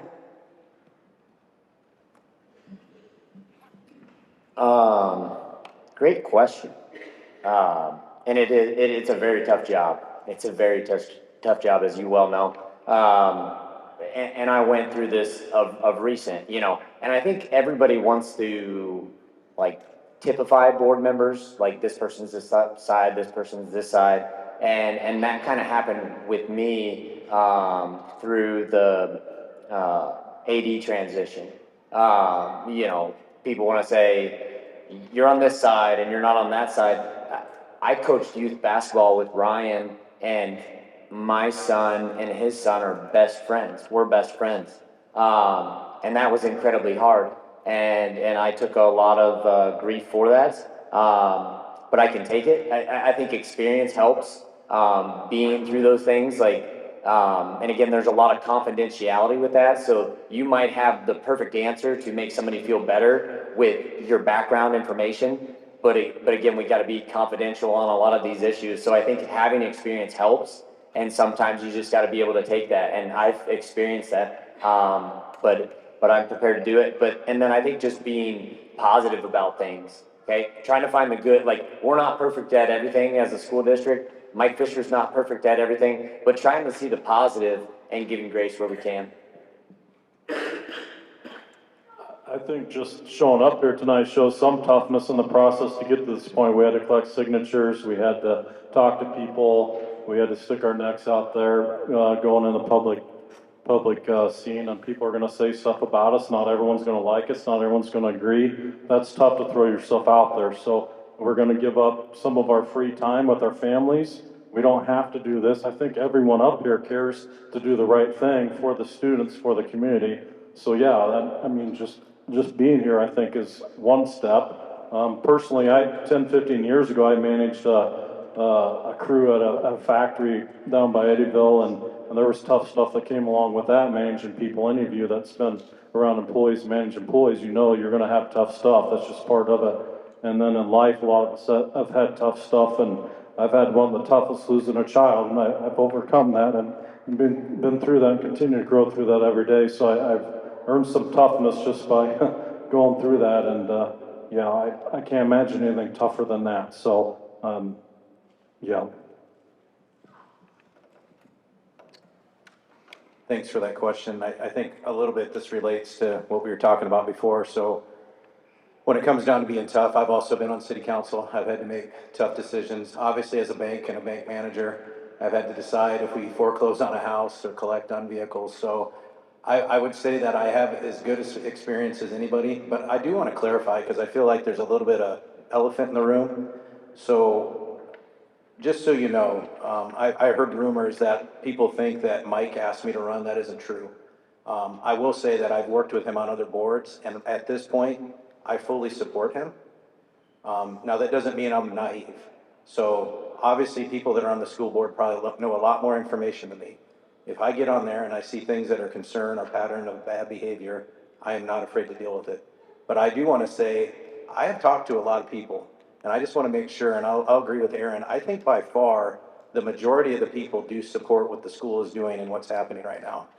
Are there some things that can be improved? Absolutely. In fact, I have a list of things that if I get on the school board, I plan on talking to Mike directly about them and addressing those. Well, as you know, yeah, it's not easy putting your name out there and then getting the signatures and talking to many people. But again, it's kind of, what you do when people aren't watching, and that's what you got to hold true to. I've had to do plant closures. I've had to do early retirements. I've had to do a lot of different things that impact people. And I think I spoke earlier about what do I think about first. It's always the people and our staff and our students. And how is that going to impact them? The same thing if we're implementing a new software or, doing a project that, how can we communicate it well that we bring people along? And I know Superintendent Fisher and I have had a lot of conversations, and, he's done a lot of good things, but he does it very quickly. And I said, you have to bring people along. That's part of the process to get the buy-in. So when you say, be honest, don't lie, do the job. At the end of the day, we all have to do the job. And I think whether it's a volunteer, I've served on many boards, all of that, but at the end of the day, you have to make some tough decisions. And you go back to the data and of course the people and what's the right thing to do. So that's how I make my decisions. These mics, I tell you what. I'm going to go back to my time at the state auditor's office too. I was a fraud investigator there. So there was a lot of times where I sat in rooms with people who had embezzled hundreds of thousands of dollars. Those are not easy conversations to have when you already know all of the facts and they think that they're going to buffalo you. That's hard. That is really hard to do. And then to watch the whole thing unravel in front of your face. Those are the conversations that I've had. I think it's just appropriate to be honest and upfront to begin with, state the facts and follow the procedures. That's all we can do. Yeah, it's a great question, Rhonda. And I've actually already been thrown under the bus a little bit on social media, which was new to me because I am not a public figure by any means. So what I think when those situations arise and I'm struggling, am I making the right decision? It's easier when I'm authentic to have those conversations with people, to let the data lead me. And if I can remind myself that I am optimizing resources, whether it be state dollars, time, energy, to do the most good for the most people, I can sleep fine at night. Thanks, Rhonda. I've stood with you and talked about some of these tough things, and it is hard. You stand there kind of with tears in your eyes, and I joined Tyler. I've been under the bus this week, and it's not a fun place. So it's very easy to want to defend yourself when there's more data that people don't know, right? So I think those tough things come down to being confident in the decisions that are being made that are data-driven and stepping away from the emotion of it. And that is hard. It's really, really hard. And I know I'm not perfect at it. So this is going to be a really fun learning experience, and I hope I'm up to the challenge. All right. Did you bring a joke? Because I know you're a comedian. No joke. Eddie Pearson, thank you guys all for being here. Thank you, Ken. Thank you, Mike, for making sure that we had this platform to ask these questions. Many of you have talked about the importance of providing to our teachers and staff an environment to thrive. In situations where staff members feel that the administration is not allowing a just and fair conversation without concerns of repercussions, how will you ensure these concerns can be shared and heard without those concerns? Is that for all or? That's for all. I can go first. Look at me going first these days, guys. All right, so, I think that that's a really great question because like everybody up here, I actually had 2 rumors started about me in one day. It was a record for me. So personally, just so you know, it's a record for me. But one of the things that I decided to do on my social media page was to use it for good. And I created an anonymous form where people can submit their concerns and their questions for the board, or things that they want those of us that are up here to ask about or to look into. Because nobody should really worry about the repercussions of what you say and how that has on your job or your life or your kids, no matter where you fit in the community. And I think everybody, just like our kids, deserve to have a environment where they can learn safely and express themselves safely. Same thing for the individuals of our community. And so I did create an anonymous form. I mean, I didn't create it anonymously, but you can submit to it anonymously, and you can let me know personally what it is that you're concerned about, what you'd like to see the board focusing on. Because like I said, when you asked what it was asked, the first question, what's our job? Part of our job is also to support the community and to represent the community. And so I wanted to hear truthfully what people thought was good or bad, and it was very open-ended. So that's how I have found to do it, is to give people a safe environment to do that.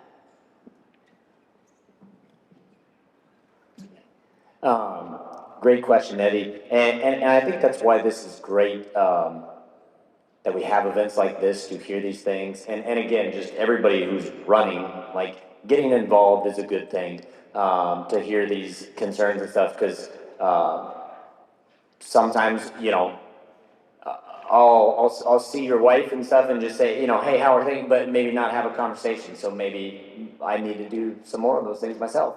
But I think our district does a good job of trying to ensure that everyone is valued. Thinking of the recent negotiations with health insurance.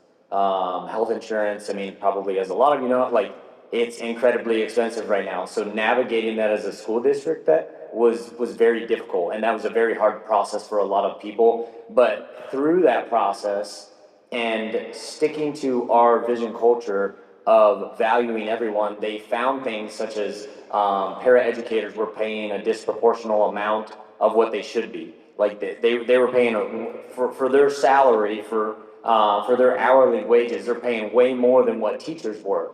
So there had to be some give and take to ensure that they're taking care of everybody. And I'll say that our school district covers 82%, I believe it is, of the costs, which is one of the best in the state, is what our SBO says. And again, and I trust her data. So while we might not be perfect at it always, we're trying to abide by our vision culture to value everyone, but need to have more conversations.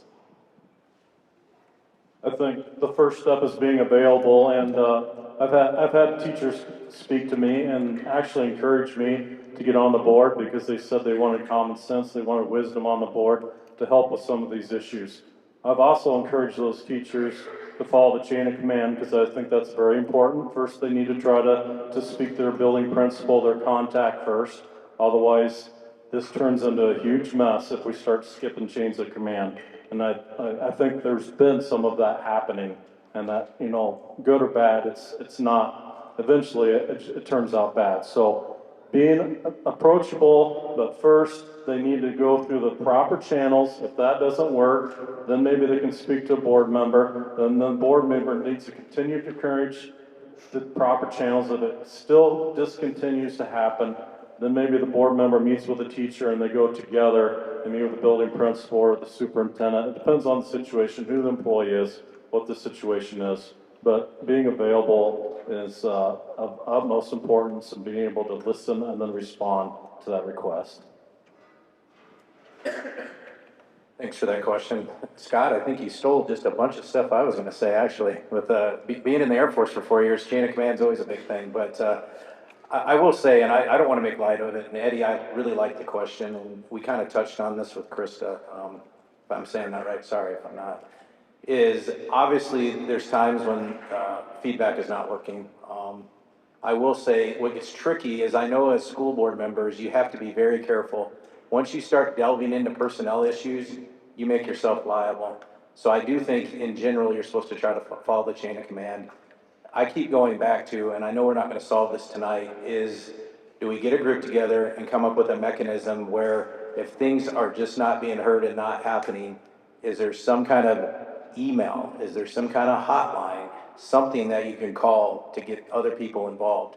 That's something we have at Bank Iowa. If for some reason you don't feel comfortable, or frankly it's your boss or your boss's boss, that's the problem, it goes to the hotline, which usually ends up getting HR people involved and board members. So, like I said, we're not going to fix this tonight, but that's just one idea. Yeah, thank you. Turn it on. No, it still was green. I think you just have to reset it. Okay. It was green when I started it. Okay. Yes, Eddie, thank you for the question. Just, again, how to make sure that we do those, yes, you have to do the chain of command or else you're going to be in the trenches all the time. And then also, if something comes to you, comes before the board, you don't want to have to recuse yourself. So that's one of those things where, you know, I've been in all the buildings and I know a lot of the teachers, I know a lot of the staff. And so just one of the examples I'll give is just, again, the thing we had to deal with a few weeks ago.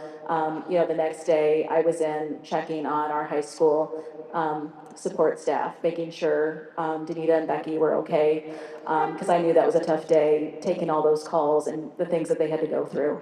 I also sent them a personal message, so in case anybody wants to FOIA, I did send them a personal message and checked on them, just because I like to check on our people. And then I went into the school on Friday, and the same thing I did to central office. I knew that was going to be a tough day, also for them, and I checked on them. So again, just, you know, you can still have that relationship. It's not like you can't talk to me, I'm a board member. But again, if Johnny is having a problem with Sally, okay, go to the teacher, go to the principal, you know, go up that. You can't be solving everybody's problems. And once you start doing that, then you're going to be doing that the full time. So I'd recommend not to do that. Raise your hand if you've been on the bad end of a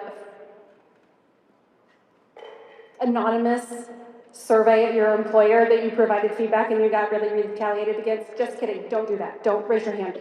But I've been there. I have been through those evaluations or submitted a survey result that I thought was completely anonymous and turns out it was not anonymous at all. And those are really, really hard to do.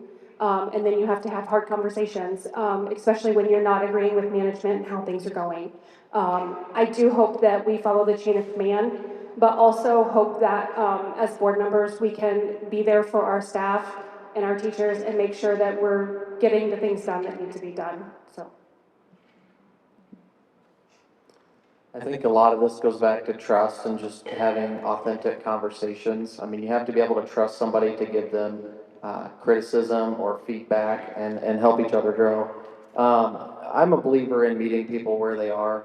So for staff or even parents, you know, you've got the surveys, whether it's Alpaca or something similar to what Tasha put together, an anonymous piece. Lots of people are not a fan of conflict or confrontation. And so you've got to have something that's anonymous to kind of get their voice heard.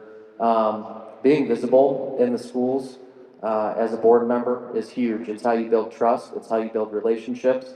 And so being in the school, being in that moment when maybe a staff member is having a hard day, that way they can sit there, you know, and talk to you. And again, you have to build that trust first. They're not just going to come to you. And then I think what I would call the atomic bomb maybe, is some kind of formal documentation process that you've gone through the chain of command, and you are not satisfied with what is happening back. And that goes to all board members, the staff that you're having problems with, or the leadership, whatever it may be. But there needs to be some way of documenting what you're expecting, what the problem is, what the potential resolution would be. That's the only way we can grow, is kind of have that documented and maybe see if we see some trends, so. See if I can remember the question from all the way down the other end. You know, I spoke with Katie Trainer a few weeks ago, and we talked about the new data points that the district is doing to learn about employee satisfaction and learn about that. And I know that there's talking about whether it's anonymous or not, and I think that there's really good effort there to be collecting the data to find out where our employees are. Now, when we're talking about specific issues, I think everybody should be heard. And when we're listening, the person listening needs to listen to understand, not shoot back their bullet points, right? That's so important. And as a board member, or as the board, our employee is, like Kathy said, the superintendent. So holding the superintendent accountable for his admin that are under him. Are we listening? Are we having these conversations? We can't step in and be the hero for every single staff member, but making sure the ones that we have the accountability for, that we are holding them accountable.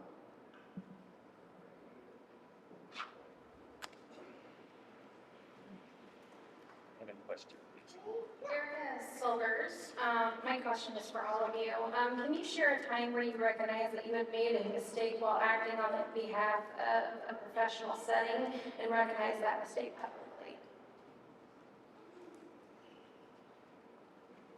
Just feeling left out. Let's go first. I'll bring up two examples. I'll be the humble person. One, and without getting into terrible amount of details, this is a current one with Iowa. I had to call my CEO and just say, hey, this is the situation that happened, and it didn't work out the way I wanted, so I need your cover. And that may sound very simplistic, and like I said, I can't get into details because there's a lot of people involved with that, but you know, sometimes you have great intentions and you think you're making the right decision with the information you have, but you screw up. And when that happens, I think the best thing to do is acknowledge the mess up and move forward and do better. Another simple one, and Scott will probably enjoy this, is coaching. I've also coached youth sports. By the way, if you want people not to like you, coach youth sports. I had a guy tell me that. So anyways, so perfect for politics. Anyways, so you know, you get in the passion or the heat of the moment. I'm coaching, I'm trying to call plays. I had an assistant coach come up to me and was offering some advice. I kind of bit off, you know, his head. And then after I thought about it that night, I'm like, man, that wasn't fair. So the next day I came in and I apologized to him and I just said, hey, that was a good idea. I should have listened. Sorry about that. And I know those are simple, but that's just a couple examples.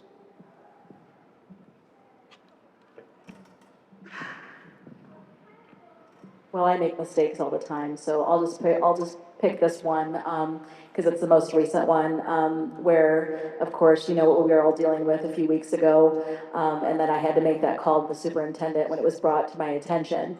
And so we were kind of both, you know, in the dark, and I kind of was harsh with him on the phone. And then I think my exact words was, take care of it, and we'll let you do your job, just let me know what you need. And then I had to apologize later and said, I knew it was gonna be big, and, you know, and Mike said, hey, that's okay. So, yes, we sometimes, you know, it's kind of, you know, there's a children's moment at church, when the toothpaste, the words come out, you can't put them back in. And we just have to remember that, practice the pause. So we all make mistakes. I'll just say similar things. I make mistakes every day. I probably have made a few already tonight. I don't know. But we have to admit it and then move on. every day I say something to my boss and be like, oh, that was not right information. I'm sorry, let me fix that. And that's all we can do. We just have to move on. Thanks for the question, Erica. I don't make mistakes, I'm an engineer. No, I'll share too. I mean, Tyler. No, okay. My mistakes are usually financial in nature. One example is, I fat fingered some numbers on a pay estimate for a contractor to the tune of, ended up being $75,000. And so the next month rolls around, and guess what? Contractor's not getting paid because he got paid last month. That's a hard conversation to have. And it was my name on it. So you own it, you move forward, and you come up with something so it doesn't happen again. Another situation, an electric line going to a pump station was undersized for the pump that I spec'd. Again, what do? There's a lot going on, a lot of moving parts, and you do the best that you can to move forward, so. That's a really tough question, Erica, to kind of humble ourselves and admit. I mean, I guess I'm going to defer to parenting. I have 5 kids, so I have lots of opportunities to make big time mistakes. And a lot of times it's in response to childishness or inconvenience on my part. So having the opportunity to stop and say, I was wrong, will you forgive me, to my child is ultimately so humbling, because we're the parent, we're in charge, and we're supposed to be the example that they look to. But when you have to role reverse and say, no, I was wrong, it's hard.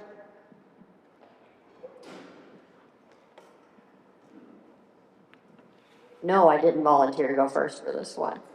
I make a lot of mistakes every day, so deciding which one to share with you is very difficult. But I think I'll start with that I'm allergic to carrots. And last week I was at an event and I took a bite of carrot cake. And multiple people stopped me and said, hey, aren't you allergic to carrots? And there was absolutely nobody else that I could blame in the room except for me for taking that bite. It also almost, it could have been very detrimental to my health. I make mistakes all the time as a nurse practitioner. We're not supposed to admit that, I don't think, are we, Dr. North? That we make mistakes? But we make mistakes. And when we do, it is the hardest thing to come in and say, you know what, this medication was wrong because I ordered it wrong, or you're right, it wasn't at the pharmacy because I didn't send it in. The best thing we can do is admit to those things. And then, I know everyone else has said move past it. I like to learn from them. When we mess up, I like to learn from them. I like to make sure that that mistake doesn't happen again.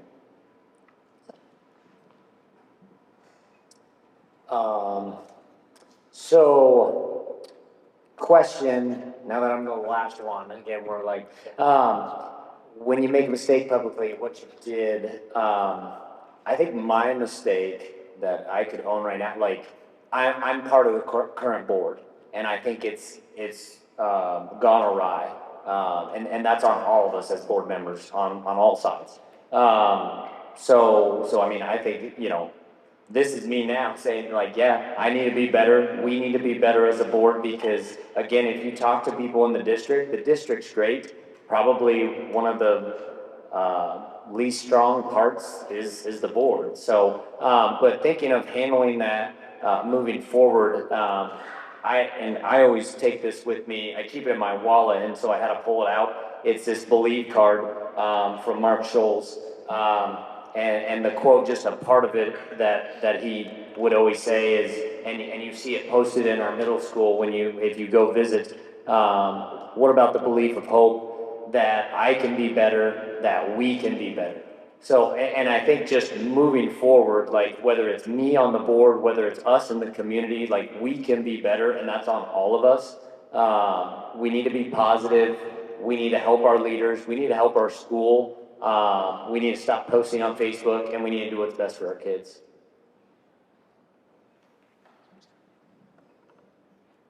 I had a fairly recent situation and actually involved the school as I'm working through my coaching contract with the AD. We were talking about some things, and she had some concerns, and some things a comment that I made on social media regarding the FFA program not having someone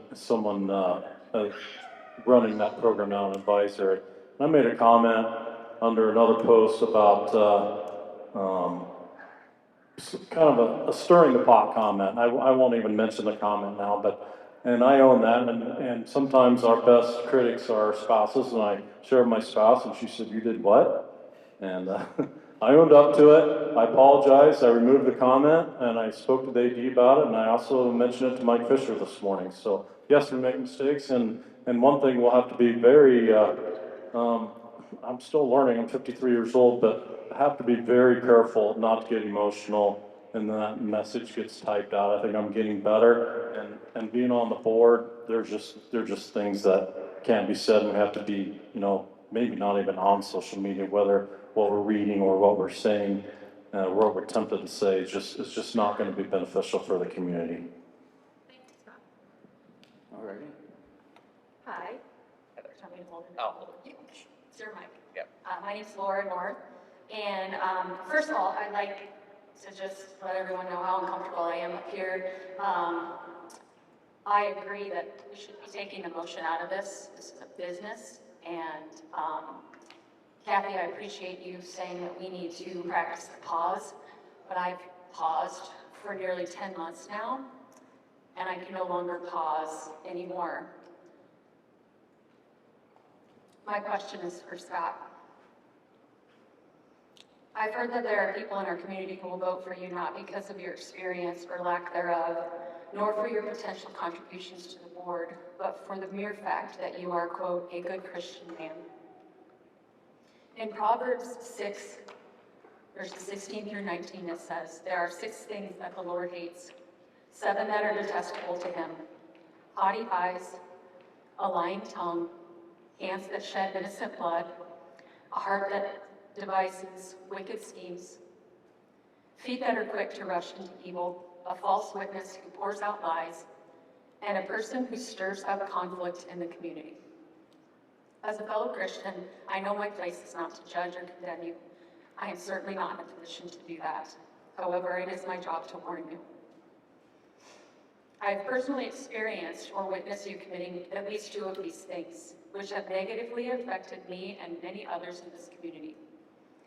You have lied about me to the public and continued this lie for 10 months with no retraction, no apology, and no remorse.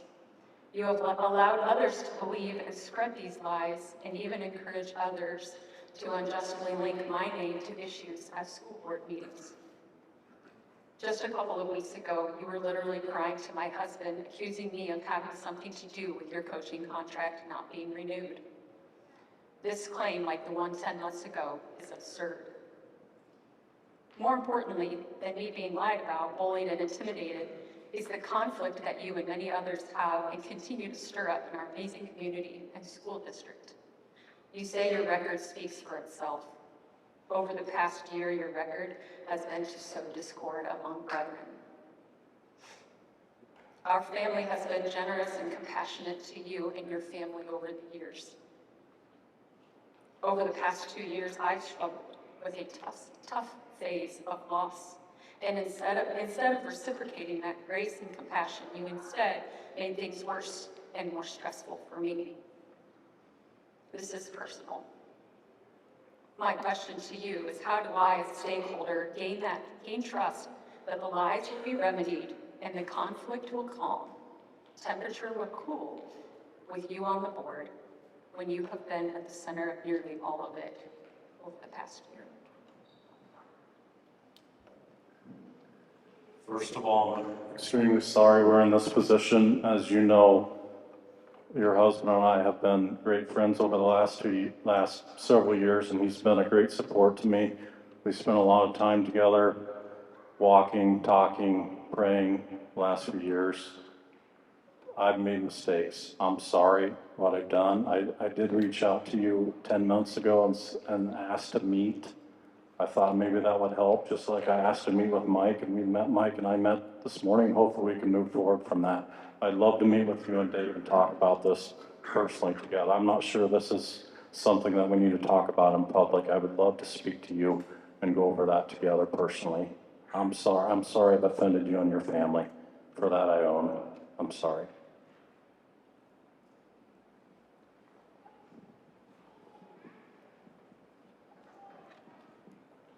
Say your name and then your question. Trisha, sorry, Trisha Iron. A little bit of comment and then followed with a question. So the last few years, I have worked in 4 districts as a substitute teacher, including Oskaloosa District. I got to see things from the inside. Some things were amazing, some things not so amazing. The surveys that you speak of, those are not confidential. You are either incentivized by how we respond or you are punished. Okay? My major concerns, though, are the loss of our mainstream educators over the last couple of years to our neighboring districts. I work in those districts. I saw them there when I used to see them here. Our kids need those particular people. They are core people in the success of our IEP kids. And that's a big blow to our system, to our education here. Our IEP and our 504 plans aren't very well supported, in my opinion, as some parents have to very much fight tooth and nail while working in district to have our voices heard, to serve our children who we can prove that there's a pattern of failure. We have to prove that to the educators, to the administrators, and then fight for it. That's not the way it's supposed to work. You guys are supposed to see these things and tell the parents, because we're not in the classrooms. If I wasn't in the classroom, I wouldn't have seen it with my own. Okay, so that's a little commentary there. My concern is our open enrollment out numbers. I have one child that I did open enroll out due to bully issues. I have one that is still in district online due to bully issues. The bullying starts at the top. They see it from our administrators, they see it from our super, they see it from our parents, and it trickles down into their behaviors at school. I see it firsthand. Going from district to district on a daily basis, I wasn't your average run-of-the-mill study. I was booked out 2, 3, 4 months in advance. Solid schedule, I worked every single day of school years. And I was in and out of districts, and you have to keep your confidentiality. You can't blur those lines. But let me tell you, there's some districts you walk into, and those children are bouncing off that bus, ready to come in, cannot wait to get to their classrooms over. They're themselves in the hallways. That doesn't mean we're doing movies and being mean, but they're happy individuals in the halls. And there's some districts where the staff are genuinely happy when they get there in the morning. They greet each other, they're happy. They greet the kids happily. They greet their subs happily. And in some districts, it doesn't happen. Unfortunately, I think that's something that we need to work on here. I know that when I graduated in 1993, somewhere between 90 and 93, the governor gave Oskaloosa the state recognition for #1 in education in the state. At that time, Iowa was also #1 in the nation. How are we going to get back there with our scores? Thank you.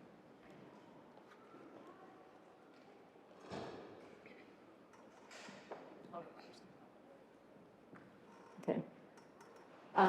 Thank you, Tricia, for your question. That's a lot. And yes, we do have a lot of students that have some needs and have plans.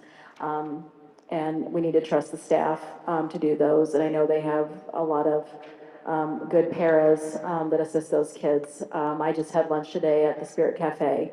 And it was just nice to see some of the students, you know, as they grow from their first time they're working there till when they're about ready to graduate. So I think that is a true path that some of our kids have, and then some of the paras who are getting the kids ready. And I hear some of those stories, you know, whether they need clothes, whether they need whatever they need, it's like, okay, well, tell us. And not as a board member, I don't do that, but as a person. You know, just because you have to have a heart for kids, and I think you truly do by everything you just shared with us. And we have lost some good people. And I think we have asked for an exit interview or an exit survey to be done for those people who are leaving our district and why. Because they still live in the community, some of them do, and their kids still go to school here, but they choose to work somewhere else, and why is that? I know Clint has been working on that, I think with the superintendent, and I think the HR person. We just haven't got that status. It's been a long time coming, about 10 months, I think, or so, but still, it's in process. And then your other question is how do we get back to that number one in our reading? One thing that we were able to do, 2 years ago, we went up to the State House and we did do kind of a day on the Hill with some of our students, and Katie Trainer did an amazing job having all the information available of how can we get some of that money to move to the preschool for early reading and having kids be ready to learn, and then those scores can increase. So it's either you kind of spend it back here for preschool, or you wait till third grade, and then as we know, as parents, sometimes that's too late for kids who struggle reading, and then you're spending it on remedial. So why don't we just put the money here versus the third grade? So hopefully we can get back. I'm not gonna say that we'll be number one, but maybe we can be in the top 10. But I think we have the right people on the bus. We just need to give them the right tools and the right support. Sorry, yep.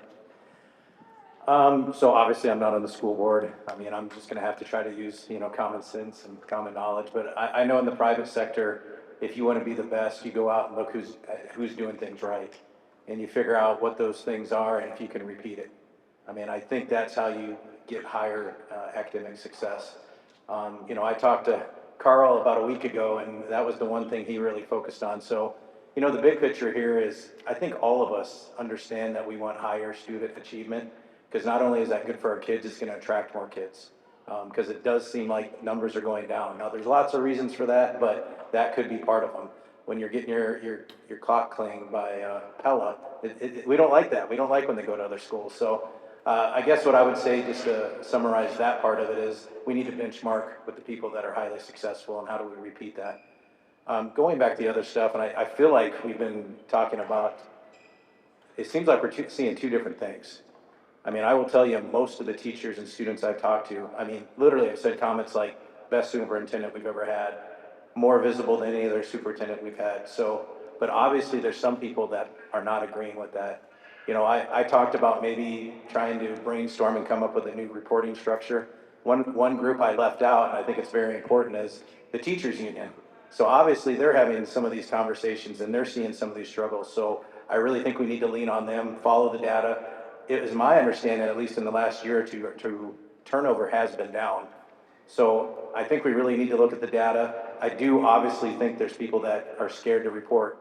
We've heard that 3 or 4 times here. I would say that's a pattern. So we definitely need to look into that situation. I don't know if people are familiar, but I've run across this in the last few days. There's a Iowa School Performance website that has a wealth of information. I spent 2 hours on it Sunday afternoon, and I could spend 20 more, but it goes into the depth of all the scores and the achievement, and it goes in, it even mentions staff retention. If we're gonna be good at educating kids, we gotta retain staff. We have to have experience. It also shows that the morale's good and the culture's good. Really, staff retention, until this last year, has been pretty good. We've been above the state average, or even, if it looks like, if I'm reading the numbers correctly. I actually wrote them down. In 2023, 86.5, state average 83. 2024, 88.2, state average 84.6. And then I don't know what happened, but 2025 just reported here a couple weeks ago, 64.9 for Oskaloosa, state average 84. And I think people are seeing that. I'm hearing lots of comments about we lost a lot of teachers. And that's why there's some questions at board meetings. Why are they leaving? Is there an exit interview? Are we talking to these people? Is it because some staff got paid less this year because health insurance got raised? It's never a good look when people, their net paycheck is less than it was last year. Now, I realize some people got helped in the process. Something needs to be done. We have to balance the budget fiscally. maybe it was just too much at once. I don't know. I'm just looking at the numbers. I'm a little dangerous with them because I haven't looked at this website a ton, but I think it's something worth looking into. And as James said, numbers are going down. The same report shows numbers going down. 2023, 1982, 2024, 1971, 2025, 1939. Now, I think there are some numbers going up. The homeschool program is doing very, very well, which I love. My kids were homeschooled before they went to high school. My wife is actually part of the program early on when Russ Ryder started it here. It's a great program. It's a great option. It's a great choice for families to choose to still attend the school, be able to play sports in the school, be able to play in the band, sing in the choir, be in robotics, whatever you want to do. Get that social aspect, learn the kids in the community, learn the families, but still maybe do your own education the way you want to see it. I love that part of it. So we need to continue to make sure that program's supported and move forward as well. Tricia, thanks for your comment and question. In July of 2024, I made a comment to our superintendent that I have considered a number of times moving my child out of this district. And that has been repeated to now that I hate the school district. That is what I've been quoted to say. That is absolutely not what I said. I understand your feelings. I understand why you would pull your kid out of here. I wanted the best for my kids, and I think we all do. Eventually, I did not pull my kid out of this district. I chose to step up and run for it to make this better. I hope that we can collaborate with area schools to make ours better. Again, I don't think we're going to be number one, but I think we can certainly get back up in the top half, hopefully the top quarter of the schools in the state. But I 100% understand where you're coming from. So.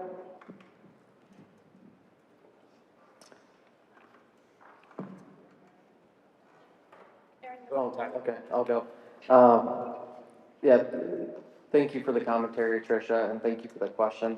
It's a great question and absolutely needs to be looked into. You know, this is all new to me, and unfortunately, I don't have enough background information to really give you a good answer there. I have a lot of homework to do in understanding the regulations and funding mechanisms that surround that. Understanding why our staff are leaving to go to other schools. You know, there's just a lot to unpack there that I don't have a good answer for you. On a high level, I'll say, you know, one of the things that we do in my industry is rip off and duplicate. You know, what other schools are doing really well, let's copy that and see if we can make it better. But until I kind of have a chance to look into that, and I haven't yet, so. Good question, Tricia. It was multi-layered, so I'll see what I can pull out of that. As far as being number one, in the last couple of years, we've observed, specifically at our elementary, just some change in processes for both behavior and reading. And what our superintendent has done is, I feel like, advantageously let the staff and the teachers determine put these processes in place and kind of let them cook. And we've seen the reading numbers, specifically in the kindergarten, just skyrocket, where our reading proficiency is at 90%. That's unheard of. When I saw that, I mean, how do you not celebrate that and watch the trickle up as this class that's in kindergarten heads up through the ranks? That's awesome. Two, with the behavior issues that have been well documented throughout the years, and a change in strategy that our superintendent allowed our teachers to research a model and implement a model that completely has changed the culture. As time goes on, that implementation just makes a healthier environment. It's not going to happen overnight. Like everyone else said, are we going to be number one in the state? I would love to see it. That'd be amazing. But I think realistically, we have to want excellence. They're our kids. So we have to let the processes take time, but we can demand excellence because our kids deserve it.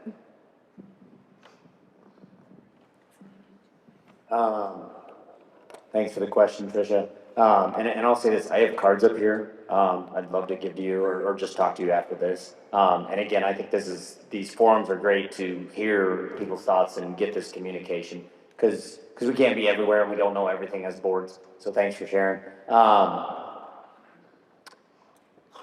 I think of trying to address some of these, you talked about like, well, I'll give you this example. When I started here on the board under Paula Wright, we had things at the elementary school like behaviors. Behaviors was atrocious.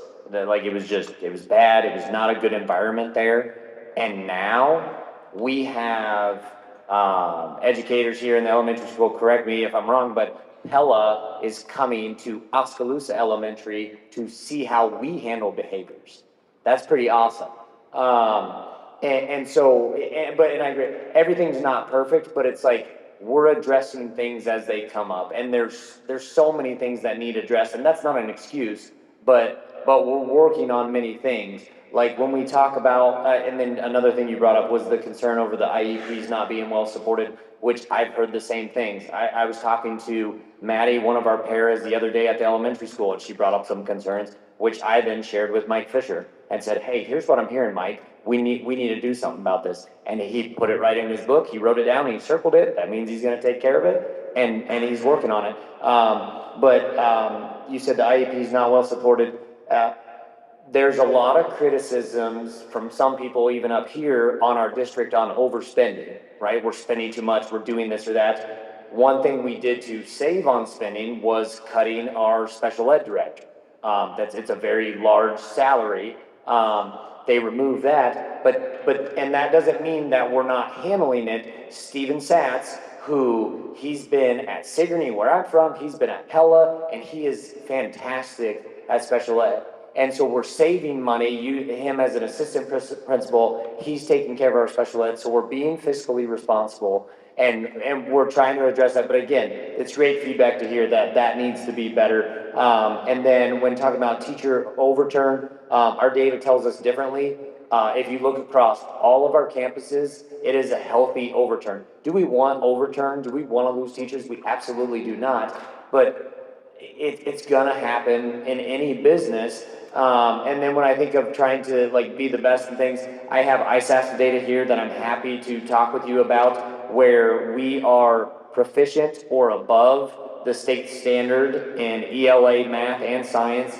And again, can we be better? Absolutely. But our metrics are telling us, and from the previous years, we've improved, like the last year, we're way better on ISAST scores. And I also think of things like when Governor Reynolds is citing us in the State of the State address of, hey, you want to see great things in education? Look at Oskaloosa, Iowa. And again, I know we're not perfect, but I think that's saying something when the governor's recognizing what we're doing here in the schools. I think everyone's told you they appreciate your question, because they really do, and I do too. I think that one thing that we have to consider in these is what is the goal, right? There is going to be natural turnover in some areas and in every business, but it's good to set goals and to set them high, right? To find small, tangible goals, because we all have, or at least I do, I can think of 3 teachers in my time that made it so that I could be successful and to be what I am today. And if that one teacher would have left the community, that would have impacted my trajectory. So we have to look at that, right? What are the teachers leaving for? Why are they leaving? And what can we do to retain them? Is it overzealous to say, absolutely, we're going to keep them all? Yes, it is. That's not going to happen, I'm sorry to say. But we can do our best foot forward, and we should be trying to find out what's causing people to leave before we get to the exit interviews, for sure. Will we be able to prevent them all? Absolutely not. But I think it's good to have a turnover goal and to have a goal of this is what we would like to keep doing. Do we want to be best in class? We do. In order to be best in class, though, we have to be able to evaluate what is best in class. So I'd like to say that that's something that we need to dive into. What is it that we're trying to be best in class at? What is Oskaloosa really good at? What can we improve? Because we have both of them, right? All righty. Everybody give a big sigh of relief. This will be our last question. Right. Brant Bowman, I have a student that went through through high school here, and actually I would just say that some of that was anecdotal. I moved my child into this district because of the special ed program, and she got much better services here. They met her needs. She's twice exceptional, so she was very gifted, but needed help. It's just, there's some amazing things going on here. I currently have a 7th grader in the district who, through tag and orchestra, there's just so many amazing things. And that's what I want to close with, are the exceptional and experimental risks, crazy things that have happened the last few years that have really made this district amazing. We're paying student teachers to come here. We have a Spirit Cafe. We have partnerships with the George Daly where kids are learning technical theater as part of club time. Can everybody maybe put aside all of the grumbles and complaints and think of something that Oskaloosa does really well that we can hang our hat on? Maybe something that a smaller district next door doesn't do. Thank you. Thank you for saying that. I would like to start out by saying I love the Spirit Cafe. Really sad I didn't get a monster cookie today. So if anybody's there tomorrow, can you give me one? Spirit Cafe is amazing. I love that we're doing that. I love that we have the Building and Trades program, and we have a strong student council. Our oldest child was in student council for 4 years and did an amazing job in leadership and understanding all of that. I hope that we can do that with the FFA too. I'm trying to help with that, get that going, and making sure that we don't lose that this year. I told the FFA president the other day that it's not your job to do everything. It's your job to lead people to do these things that we want to accomplish this year. And I think that's what we're doing. We're building great leaders here in Oskaloosa. I would echo the Spirit Cafe. I think everybody in Oskaloosa is extremely proud of that and how we are preparing those students to do well in life and be productive members of our community. I'd also like to point out that I love the building trades. I mean, the fact is, my generation, guidance counselors kind of really pushed 4-year degrees, and we have a significant need for those trades programs. And we in Oskaloosa are preparing our kids for those alternative courses in life. And I think we do a good job partnering with businesses in our community to give our students a chance to work in industries that they find appealing. And I think that's just huge for gaining excitement for our students and seeing what's out there in the world that they might not otherwise be exposed to. I'll have to echo the Spirit Cafe. There is a video of me talking about it from KCCI, so you can look that up. The monster cookies are amazing, and so is the BLT. The Mark Scholes made it kind of his mission that every kid have a place. And I was a part of a committee where kind of the after-school clubs that he was the genesis of kind of came to life. And so I don't know how many of you are familiar with that, but there's chess clubs and there's board games and my son's going to cooking club every Wednesday. And because not every kid is going to be the athlete, not every kid is going to be in drama or orchestra or band or whatever, but there's a place for all of them. And middle school specifically is kind of that time in kids' lives where they kind of feel lost and aren't sure where they're at. And so I just think I want to highlight that. I think it is amazing that our kids belong here. They belong in Oskaloosa. They belong in our schools because they're our next generation.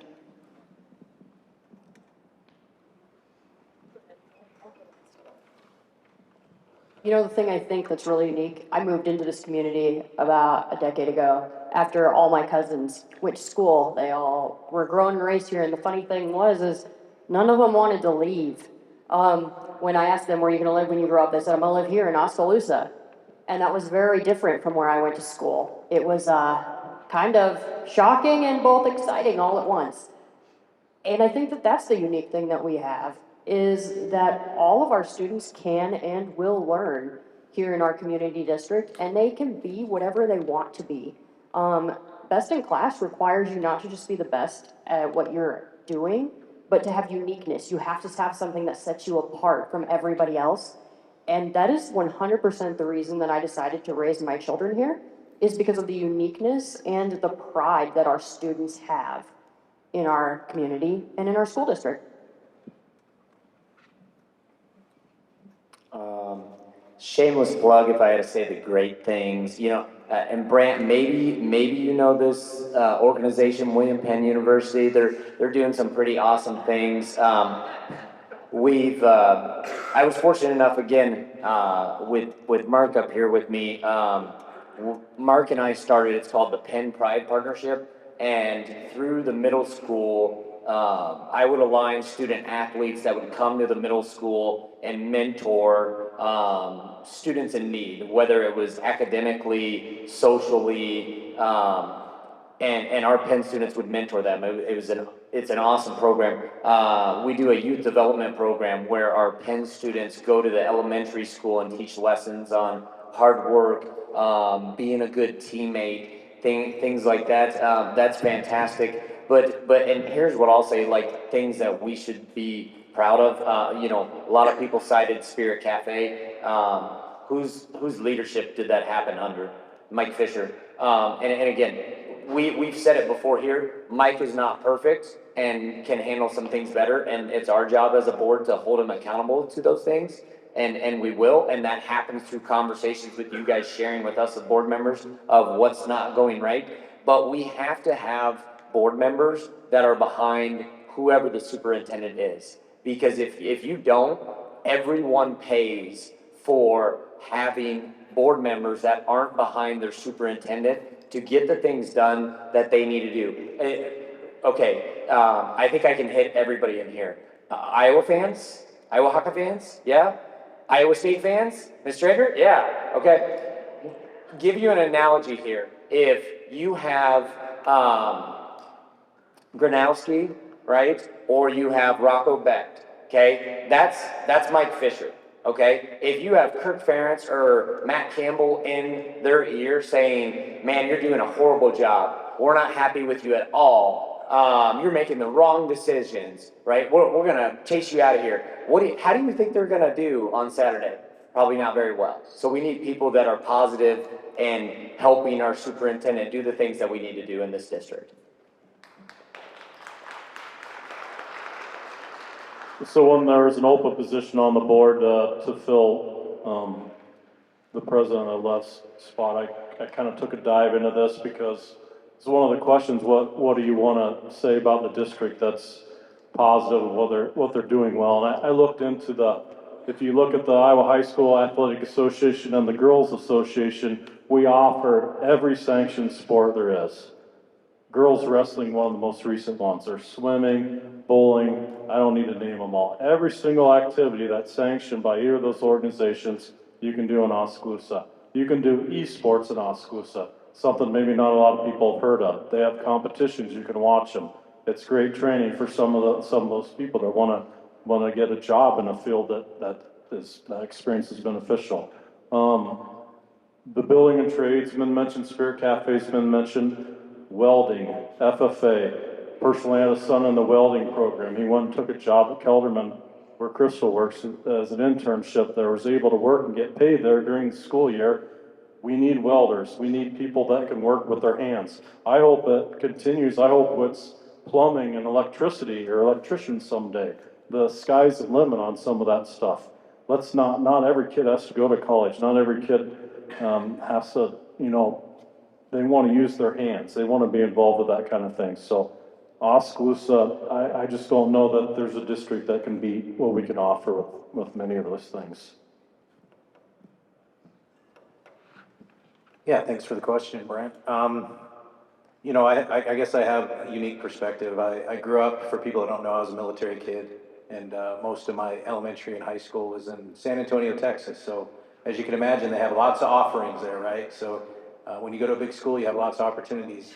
but I also, in the last 2 towns I've lived in, have been 1,500 to 1,800.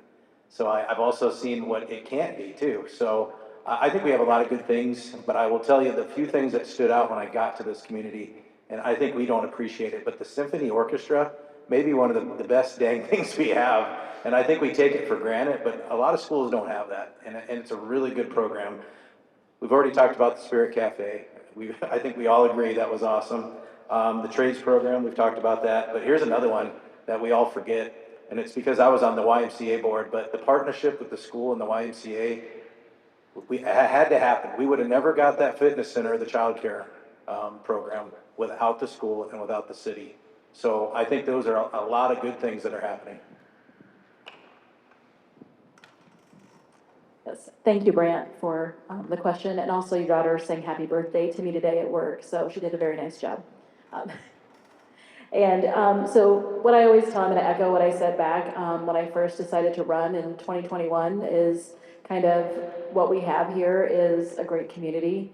And I said, they never usually tell us no when there's an ask, when there's child or growth involved. They may say not yet, and that's from the small business or to get our students out, and like what all of these people have said, whether it be on a farm, whether it be in accounting, a restaurant, wherever it may be, where those kids have a yearning to go to. And one thing that I've got to experience is that once our kids graduate and they're looking for internships or interview practice or that, they call me and say, hey, Kathy, can you go through this with me? And, and then their advisor is going to be sitting in with them. So it's just kind of fun to have those, that our kids have had a great experience and they reach back out once they leave and say, hey, can you help me with this? Or do you know somebody?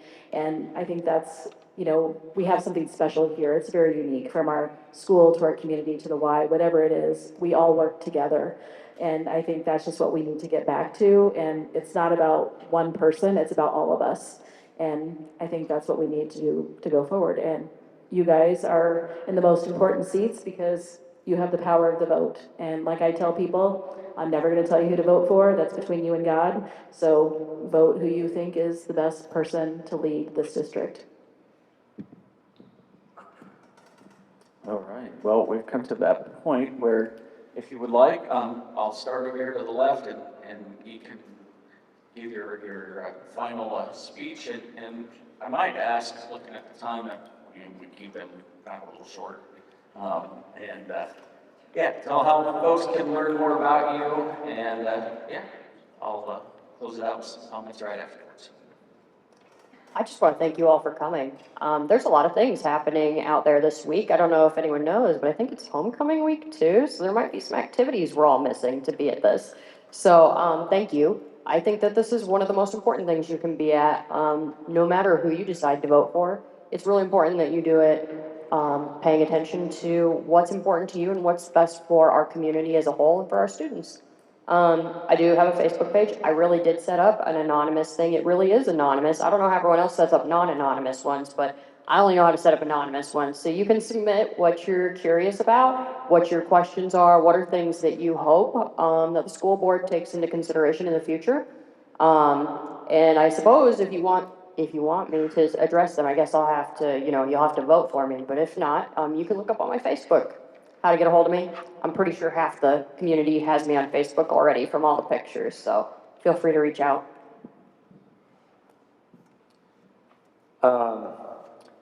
For me, again, my big why of why I'm running is for love, not for hate, not for power, not for control, love and for sacrifice. I personally have sacrificed an immense amount of time from my family to serve my community, and ask my wife, who is not here tonight.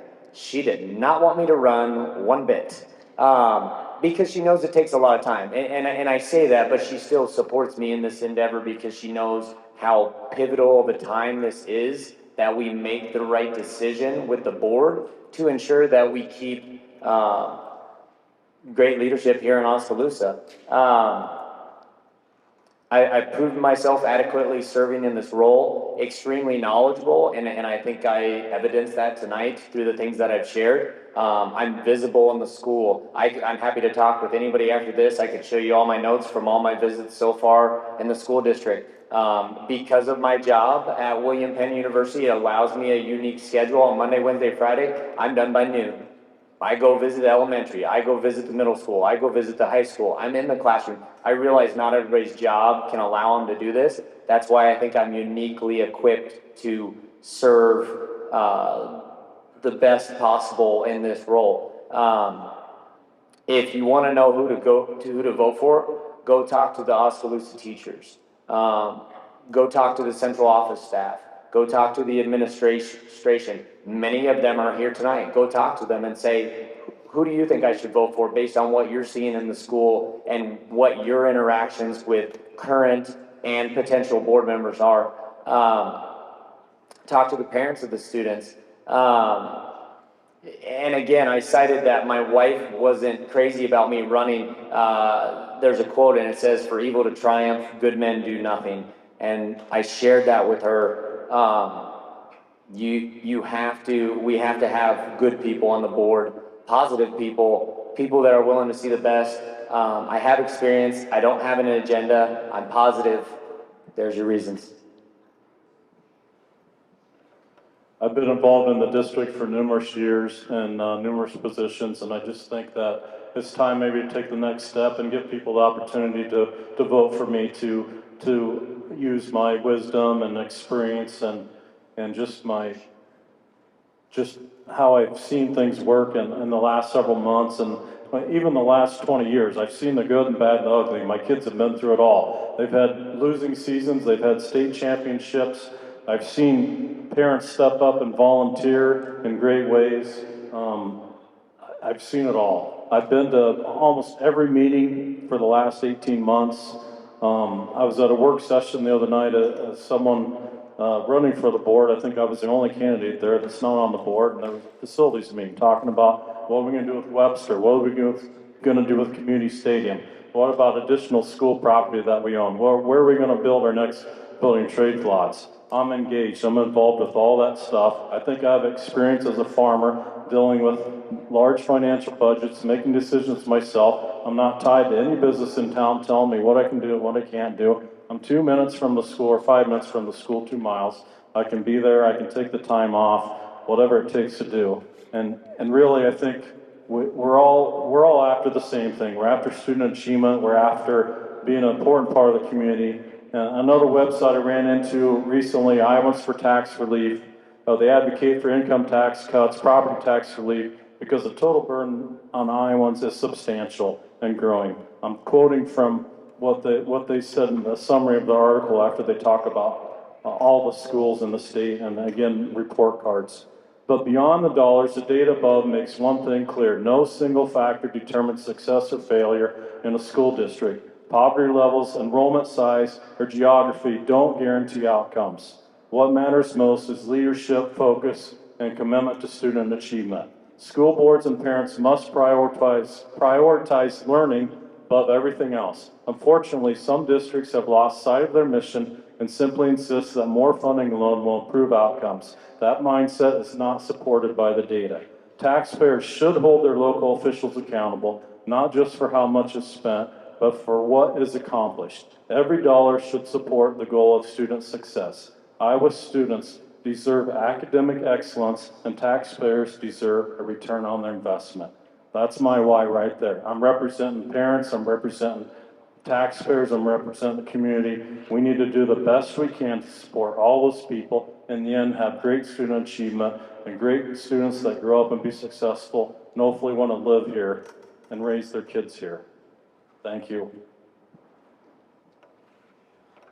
All right, so before I get into why vote for me, I guess I'll just point out, if you haven't learned enough tonight, I do have a public Facebook page where it's James Feudner running for the school board. So lots of information out there. I got a nice bio. You can see all the nonprofit groups, military background, education, all that kind of stuff.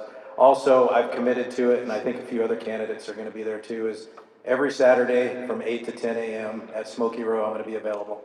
So if you want to learn more, come drop by, express your concerns, positive, negative, and I'd love to hear it all. Like I tell my management team that I work with is, I need to hear the good, bad, and ugly, because if I don't know about it, ignorance is bliss. So please bring your concerns and comments to me so I can do something with them. Okay, why vote for me? I'd like to think a vote for me, I hope we can reduce the school drama and the turmoil that's been going on. I'll bring a renewed focus to our kids and grandkids, which frankly should be the most important thing of everything we're doing and talking about tonight. I have a proven proven track record with leadership. I know my financial statements and cash flows and all that. I'm just dipping my toe in it, but I can tell you, I think some adjustments have been made to make things look good for the future. Doesn't mean we don't have improvements, but we certainly will focus on that. Also have a history of holding people accountable. I think we've talked a lot about that tonight. I am not afraid to hold anybody accountable. Just so you know, no teacher, no school board member, no superintendent is bigger than the school. We have to do what's best for the school. And wherever that takes us, that's where it takes us. Other than that, you know, looking at the big picture of it is, we just need to get the right people in there. This is a very important election. We don't want to take a step backwards. We want to focus on the successes we had and move forward. And to end it, I'll just say this. Really appreciate your vote. Appreciate everybody that came out here and stood and stayed for over 2 hours, and hopefully the people online too. So thank you, and I look forward to your vote in November.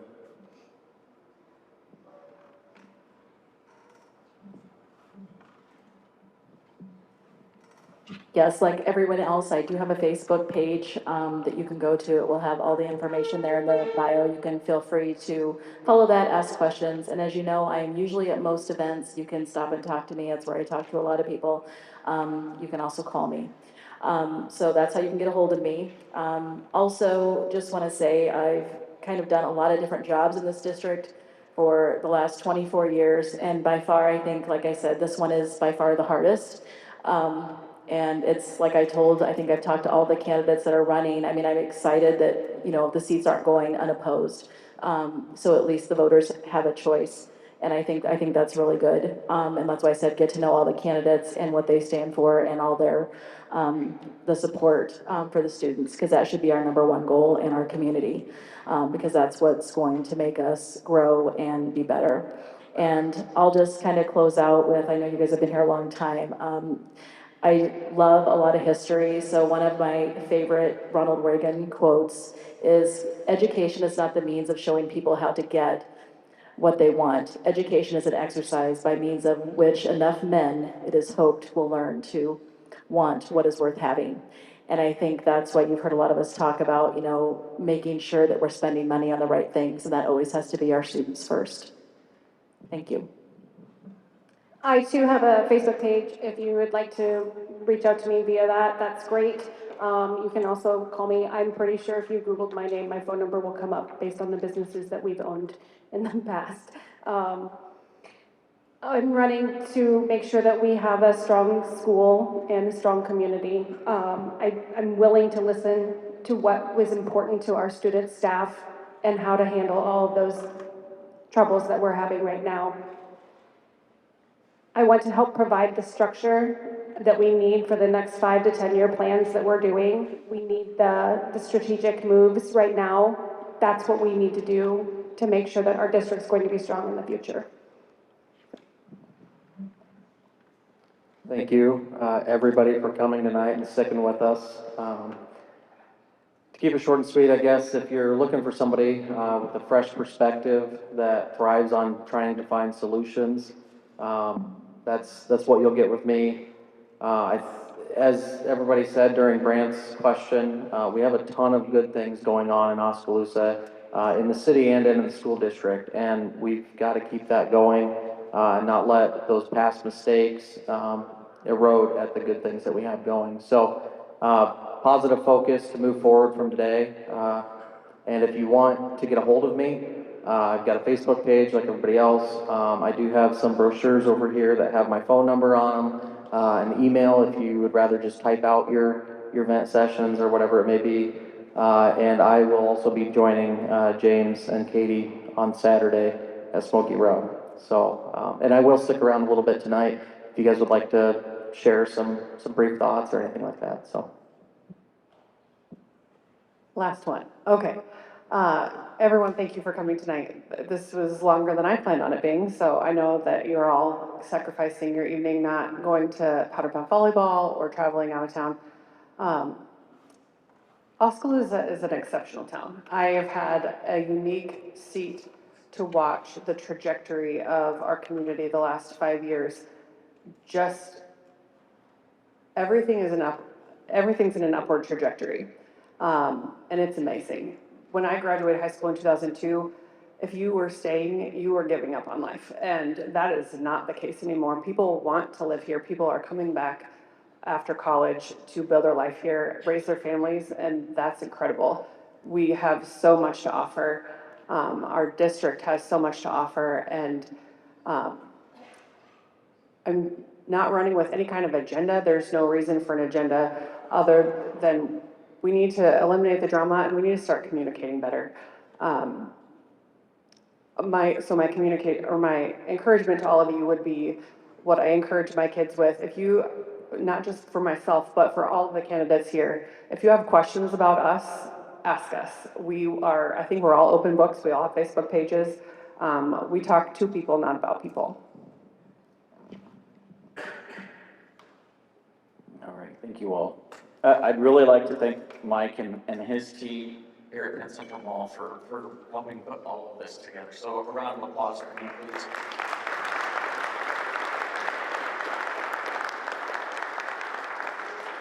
So on behalf of Oskaloosa News, I want to thank each of our candidates once again for being here this evening. Your willingness to share your perspectives and answer questions helps our community make more informed choices. And we appreciate the time and the preparation it takes to participate. I also want to thank our audience, those here tonight, and those following along afterwards for taking the time to listen, learn, and stay engaged. But these local elections matter deeply, shaping the future of our schools and the opportunities available to our students. As a reminder, early voting begins on Wednesday, October 15th, and Election Day is Tuesday, November 4th. Please take the information you've heard tonight, share it with your neighbors, and most importantly, make a plan to vote. Thank you again, and thank you everyone for joining us, and have a safe evening.